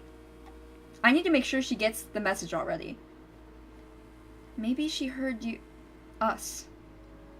Brienne scoffs. Well, whatever. That would work too. I don't have time to keep waiting around for her anyway. Let's go. I hold my breath as the two start moving again, finally letting it out after the outside door shuts behind them and silence falls back over the hallway. My barely controlled emotions start to pour out as soon as they're gone. I mean, yeah, it really sucks to lose friends because of a mistake. I try to take deep breaths and prevent myself from crying again, but the tears come back anyway. It's all I can do to stop myself from sobbing out loud as the reality of my situation sinks in. My friendships are broken beyond repair, and it's completely my fault. Well, they also shouldn't have put you. They should not have put Alex in that situation, knowing that she would be uncomfortable with it, but it sounds like maybe they didn't know that she would be uncomfortable with it, because the whole friend group was kind of like that. But again, like, kids make mistakes. If she was in middle school, she'd be, what, 13, 14? Like, that's completely normal. But it's also normal for 13 to 14-year-olds to not be okay with those kind of mistakes, so really it just comes down to she should just finish her apology or whatever, you know? My model is being really weird today. What is up with this?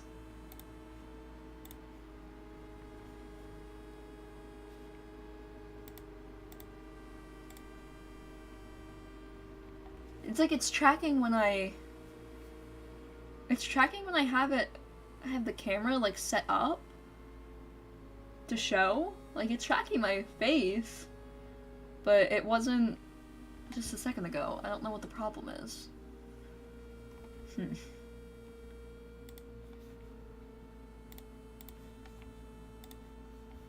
Okay, let's see if it comes. We good? Okay.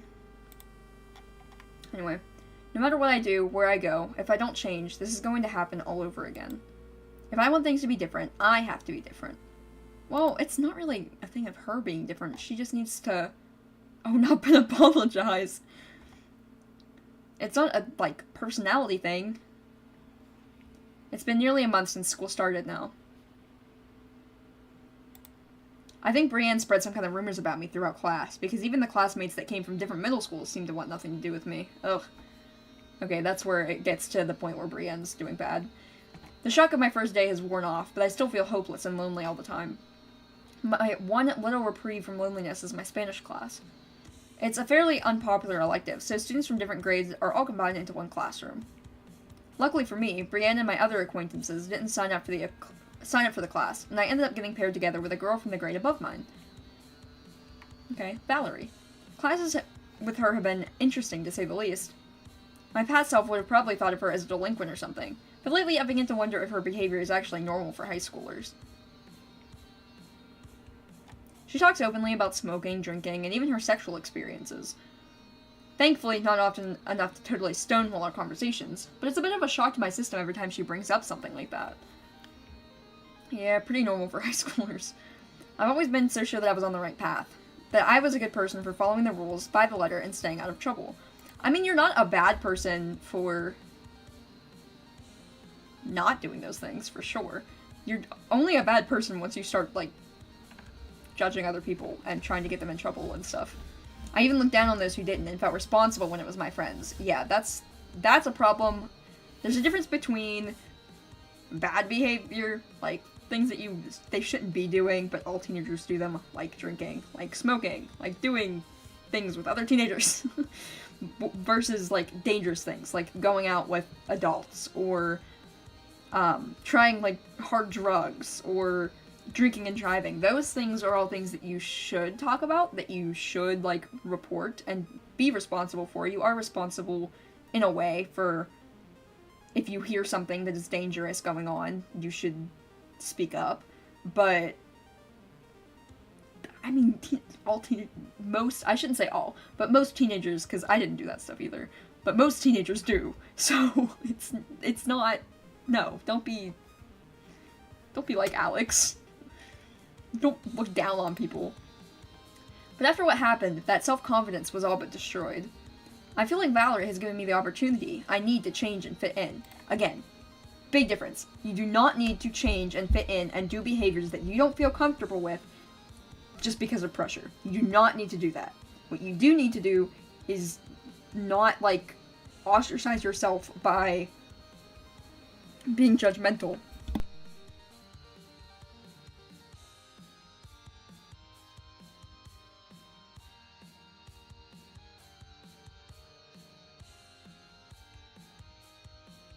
Sorry. I started coughing, and I had to mute. To become a real high schooler. Maybe even have some fun. There's gotta be some reason why everyone's so into this stuff. I tried my best to put on a mischievous smile and pose as I admire my new outfit in the mirror. Gone are my usual bright colors, replaced with the coordinated black, white, and gray. Newest to me are the huge black leather boots. I bought them on a whim during my bad girl shopping trip, but they bring the look together better than I expected. I nod at my reflection, satisfied with the new look, before heading downstairs to eat breakfast and go to school. My school day goes by mostly uneventfully. Spent alone, as has become the norm for me. Nobody acknowledges my new look to my face, but it feels like a bit more whispering than usual is going on around me. After the second to last period ends, most of my classmates file out, just myself and a few others sticking around for Spanish class. A few minutes later, the students from the higher grades start to show up. Valerie comes in just before class starts, saying goodbye to a friend at the door, and still laughing to herself about whatever they'd been talking about on the way over. She seems nice. I wave to her, and her face lights up in surprise when she sees me. She looks me up and down a second time, her eyes gravitating towards my new boots. Oh shit, nice boots. She walks over and talks to me as we pull together a couple of desks to sit at. Hey, Alex, going for a bit of an image change today? Yeah, I was feeling a bit stuck in the past. I thought a new look could help refresh my image. She stifles a giggle. It definitely gives you a new vibe. You look like a fashionable school Oh, jeez. I feel a bit warm around the ears.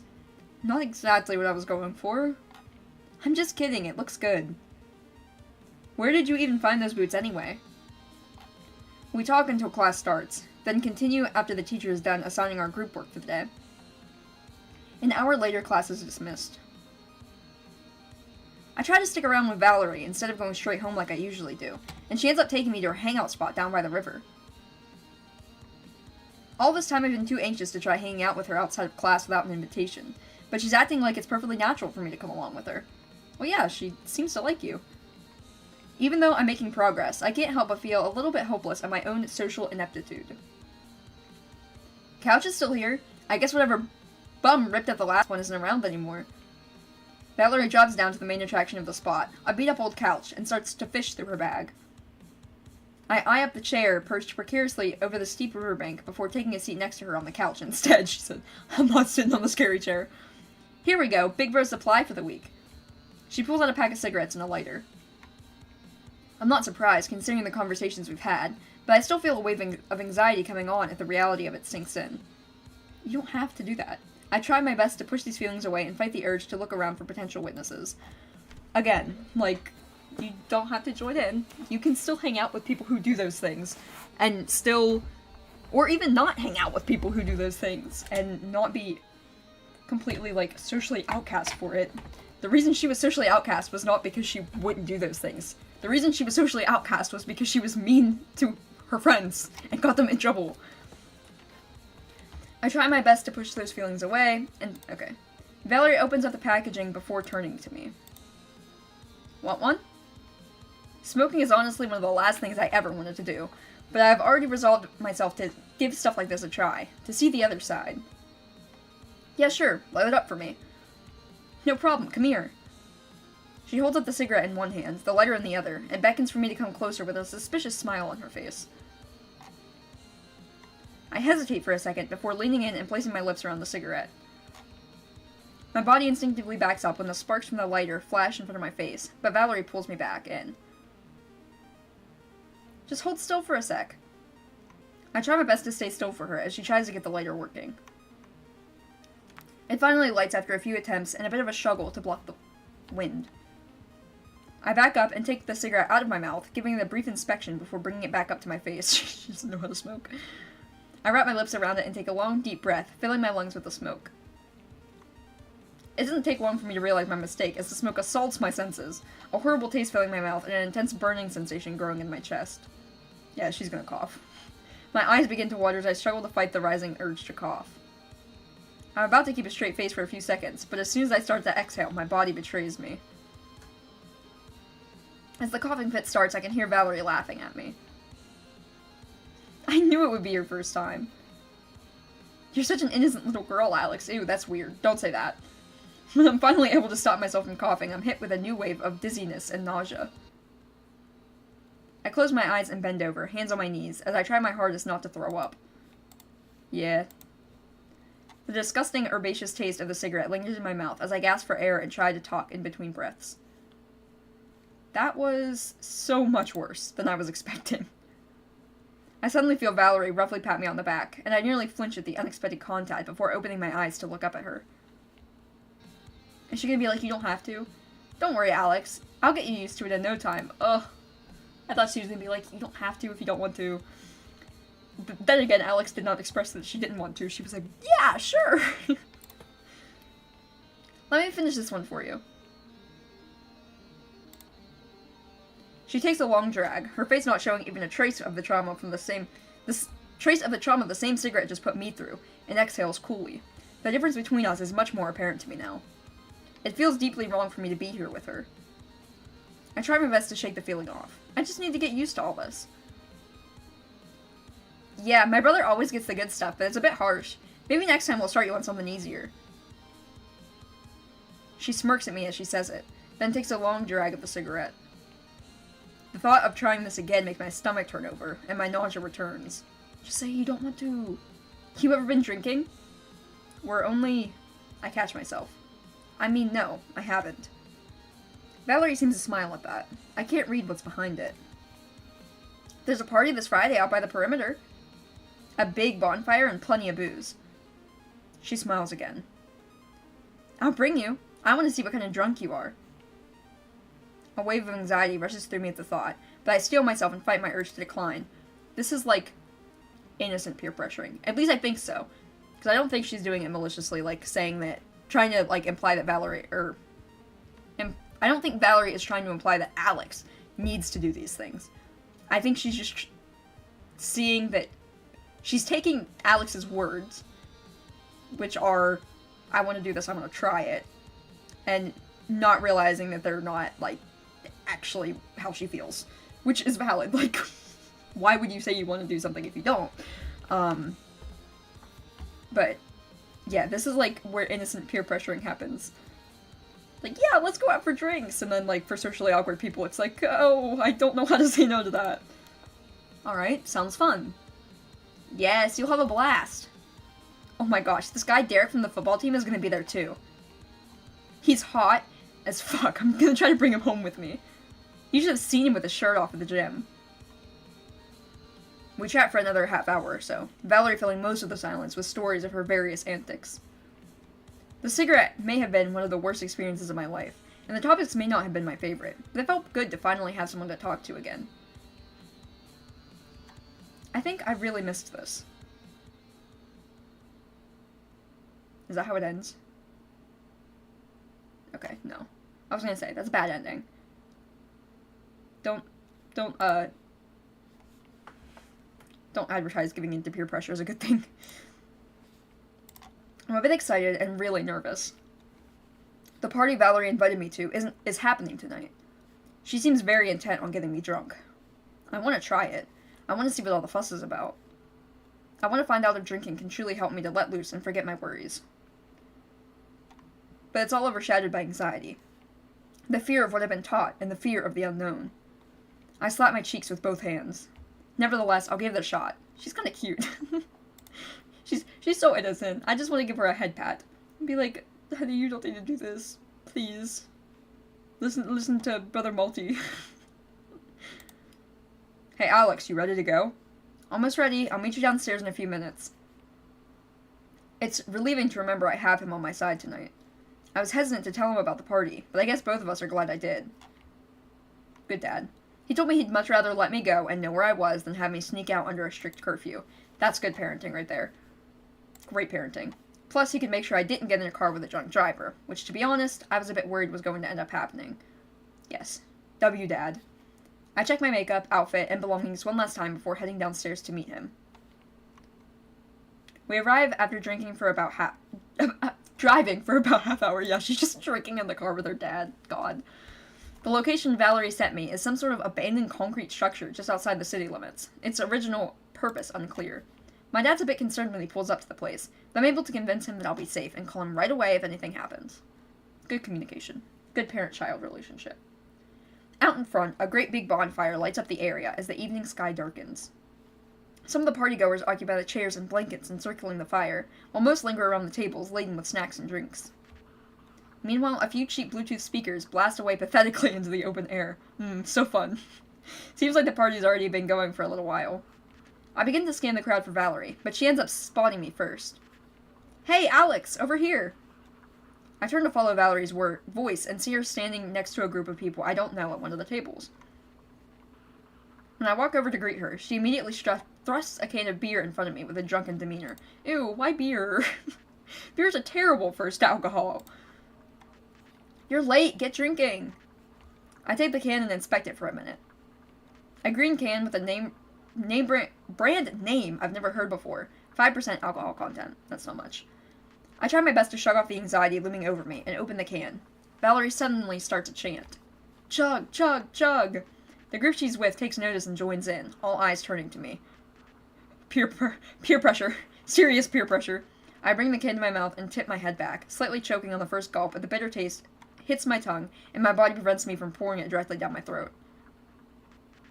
I force myself to take painfully slow gulps of the disgusting liquid until the can is empty. Yeah, don't force yourself. Don't do that. Valerie and the small crowd gathered around me cheer as I spike the empty can into the ground. The disgusting taste of the beer lingers in my mouth, and my stomach feels horribly bloated. I can't help but belch out the extra carbonation, gagging on the taste of the gas as Valerie laughs at me. Just 3 more and you'll be caught up to me. She pushes another can into my hands. Okay, this is bad peer pressuring. My body shudders at the thought of drinking anymore, but I open the can anyway and take a sip. I can barely resist the urge to grimace and recoil at the taste. Yet you can tell she's not having fun. Valerie notices me making a face and laughs. Don't worry, it'll taste better after you've had a few. As I try to figure out a reply, Valerie looks at me past me distractedly. She puts on a different kind of smile as she steps to the side and calls out to someone behind me. Is it the football player? Probably. Hey Derek, wait up! If I remember correctly, Derek was the one that she told me she wanted to get with after the party. She quickly turns back to address me before following after him. I'll be back later, Alex. You better catch up with the drinks. With that, Valerie disappears into the darkness of the building with Derek and his friends. Now that I'm alone, I can tell that my mind is already feeling weirdly fuzzy thanks to the first beer I drank. I try to take another sip of the can. A sip of the second can, but recoil with the still awful taste. I'll just hold on to this one for a while. That is actually... that's actually good advice. If you want to go to a party, and you're of age, because we don't encourage underage drinking here, we just say, yeah, it's normal. Still not encouraged, though. Don't do it. But if you are of age, and you don't want to drink, then you just keep one with you, and then it looks like you've been drinking. If you're scared of, like, being pressured and stuff, if you're socially anxious. I was given that advice. I don't know a single person here. What do people normally do at parties like this, other than drink? Talk, I guess? The people around me are mostly seniors from my school, at least 2 years older than me. It's too intimidating. As I awkwardly walk around the party with my beer in my hand, trying to decide what to do next, a flash of familiar blonde hair catches my eye. I knew this was going to happen. I had a feeling. My heart skips a beat. I do a double take, and my fears are realized. It's Brienne. I quickly duck back and put a group of people between us. Shit. If she sees me here, who knows what she'll do? Trying to stay out of her line of sight, I quickly make my way toward the dark entrance of the abandoned building and head inside. Uh-oh, aren't the guys in there?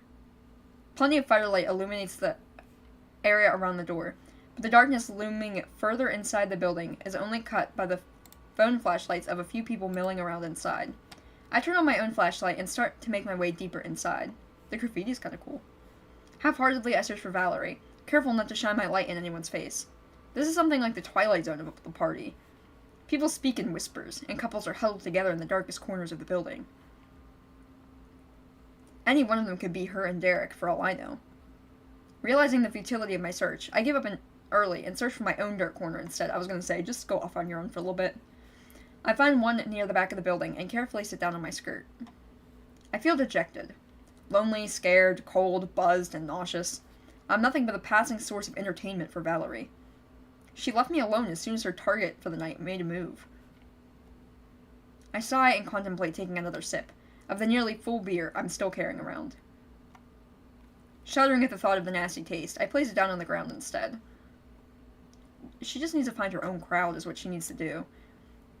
I soon hear a couple of dudes stumble into the room next to me, clearly audible through the crumbling wall. First spot looks good enough. You got Molly this time? Yeah, my guy finally found a new source. This is when you leave. This is when you leave because that is... Wait. Hold on. Let me make sure I'm thinking right. Yeah, no. That is drugs. That's when you leave. You leave, and if your friends are involved, you tell them to get out of there, and if they don't, you're telling someone. Because that...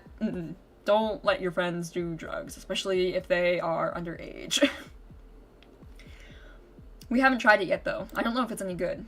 Hey, man, hook me up and I'll give it a full fucking Michelin star review. Alright, you want the full tablet? He told me to start with half with the new shit. Fuck that, I'll do a full one. Alright, here. Don't blame me if your trip goes south. I'll start with half. Let me know if I should join you on the full dose. A wave of fear runs up to the back of my neck as I listen to their conversation, and my stomach drops. Call your dad. That's all. I'm frozen in place, terrified of what would happen if they heard me moving around.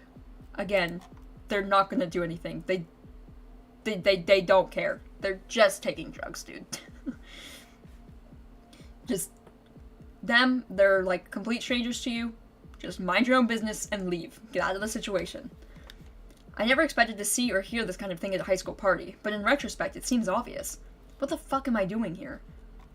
That's not typically normal of high school parties. I don't know anyone who tried anything other than, like, alcohol and weed at parties, ever. So this is not a usual crowd situation at all.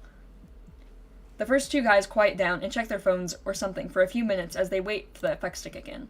One of them soon speaks up, sounding short of breath. It's like half an hour to kick in usually, right? Yeah, you feeling it already? Man, I'm in heaven right now. His voice sounds even shallower than before, abruptly trailing off into silence. Bro, are you good? I can hear a cheek being lightly slapped as the other guy's voice rises in panic. Shit, dude, wake the fuck up. Now, if you hear something like this, then call the police, because they might be mad at you, but they'll be glad that they're alive. What the fuck was in there? He's all claimed me already. It's gotta be fentanyl or something. Who the fuck would put that shit in Molly? Shit. I don't have a kit. The guy runs out, heading back towards the party as I stay frozen, now from shock. Yeah, call someone. Did he say fentanyl? Am I going to hear someone die? Again, this stuff is, like, very, very rare, but it does happen. Rare, specifically for high school parties. I know there are adults who dabble in stuff, depending on what kind of crowd you're going with, and she doesn't know the crowd that she's going with, so obviously it could be anyone. However, this stuff doesn't normally happen at high school parties, I will say. Shaking my head abruptly, I pull out my phone and open the phone app. With my finger hovered over the number 9, I hesitate. Doubt fills my mind as I remember how I lost my last group of friends. Losing your friends is better than having someone die because you didn't call for help. They don't send cops for a drug overdose, right? But with a party like this, would they even have a choice? Even if I didn't mention it, would the paramedics call them in when they got here? No, not normally. Typically, if you call for help, you're not getting arrested. What would happen if Valerie or Brienne found out it was me who did it? Surely that guy was going to get some kind of revive kit for the overdose, or to call an ambulance himself, right? That's the bystander effect. It's very dangerous. Never assume that other people are going to go for help. Always go for help yourself. It's his responsibility, not mine, isn't it? My doubt grows with each question I ask myself, and so does the deep pit of guilt growing in my stomach. I close my eyes and try to breathe deeply. I imagine how it would feel if I did nothing. If the guy who overdosed mere feet away from me died a completely preventable death. If I had to face his friends, family, and everyone else to recount what I had allowed to happen. Yes, call. Absolutely. I open my eyes feeling full of revere. This is nothing like what happened last year. Exactly. There is a huge difference between saving someone's life, saving them from potential danger, and just, like, tattling on them for doing something they're not supposed to do. Big difference. Whether I'm found out or not. Whether I'm bullied, harassed, outcast, or not. Any consequences for calling is better than the alternative. Thank you. She's learning. I type in 3 numbers and press call. Good job, Alex. I'm proud of our girl. She's growing. I stand by the firelit exit of the building, waiting for the sound of sirens to reach me as I dread the moment I have to go back into the crowded party. The music outside turned off at some point, leaving the entranceway almost eerily quiet compared to when I made my way inside earlier. I feel like I'm in the eye of the storm. Just a single calm moment before the chaos, and probably more chaos. After I called 911, the second dude came back with a more sober-looking friend to help him resuscitate the first dude. Somehow, they'd managed to find the kit he was looking for. I left my phone with them as the operator began to walk them through how to use it, and I was tasked with guiding the paramedics to the scene. The 2 shot me a dirty look when I told them the paramedics are on their way. That's stupid. Ignore them. Judging by their reactions and the fact that neither had called 911 themselves, I can't help but think they were angry or annoyed that I'd called. Thankfully, they were at least taking the situation seriously enough to accept the help in the moment. I'm just not sure how they'll feel about it later. Well, the guy will be glad that he didn't fucking die, so... I still don't know what's gonna happen when the ambulance arrives. There wasn't even a chance for me to ask if they were sending any police along with it. A distant siren filled the echoes through the entranceway and cuts off my train of thought. It's time for more chaos, I guess. I stand in front of the exit for a moment and take deep breaths to collect myself as the siren starts to multiply and grow louder. My stomach drops as I realize there really is more than just an ambulance coming. You're doing the right thing, Alex. I step out into the firelight. The cops might come, but they typically won't do anything. Not, like, legal-wise, anyway. They might tell parents.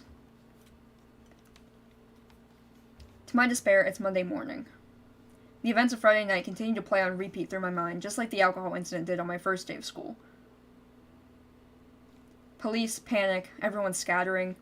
Despite the chaos I caused, I can't blame myself for what I did this time. Right. I didn't do it over something stupid like a bottle of whiskey. A person's life was on the line, and if he didn't make it to the hospital, he really could have died. But whether I saved him or not, it doesn't change the fact that I'm the best-known snitch in the whole school now. It doesn't change the fact that I'm back to having 0 friends. Now, did Valerie ditch her? And it doesn't change the fact that none of them will ever trust me again. My mind tosses and turns with the thoughts about what I could have done differently to keep myself anonymous, or resolve the situation by talking to other partygoers. But my main regret remains the fact that I've even gone to the party in the first place. Well, if she hadn't gone to the party, then she wouldn't have helped the guy. That I entrusted myself to someone who only saw me as cheap entertainment, and that I tried to change myself into someone that I should have known I wasn't. Yeah, that is something. Even now, I know I'm not really alone in the world. I've learned a lesson. As always, the right answer lies somewhere between the 2 extremes. Yeah. It might get hard, but I'll always remain true to myself from now on. I'll keep an open mind and let others have their harmless fun, but I'll always stay true to my ideals. Good. She's learning. She's learned her lesson. Eventually, I will meet my people. Yes. That was nice. Had a lot of lessons in there. I like that one. That one was also a little less, abrasive than Alex's Hope was. Still good. I liked Alex's Hope as well.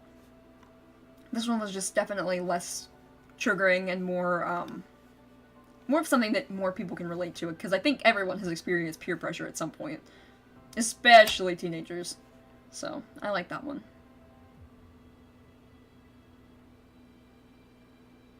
I like that they stress the difference. The difference between just, like, tattling on someone versus actually, like, saving someone from danger. Alright. Well, we're gonna go ahead and end, I think, now. We're not gonna go forth with the 3rd one. I had a 3rd one, or I guess technically a 4th one, planned just in case the other 2 weren't long, but that was a good 2 hours, so we'll end here and we'll save the other one for a different gameplay. So, thank you for watching, and I believe tomorrow's the video, correct? I don't know why I'm asking you, like, you can tell me faster than I can look. Yes, the video releases tomorrow, so no stream. But on Thursday, we will be playing some cat seek and finds, so something much lighter. I really hope you guys got some good lessons out of these games. I think they were really good and really touched on some important topics, so I'm glad that we played through them. Thank you for watching, and we will see you guys on Thursday.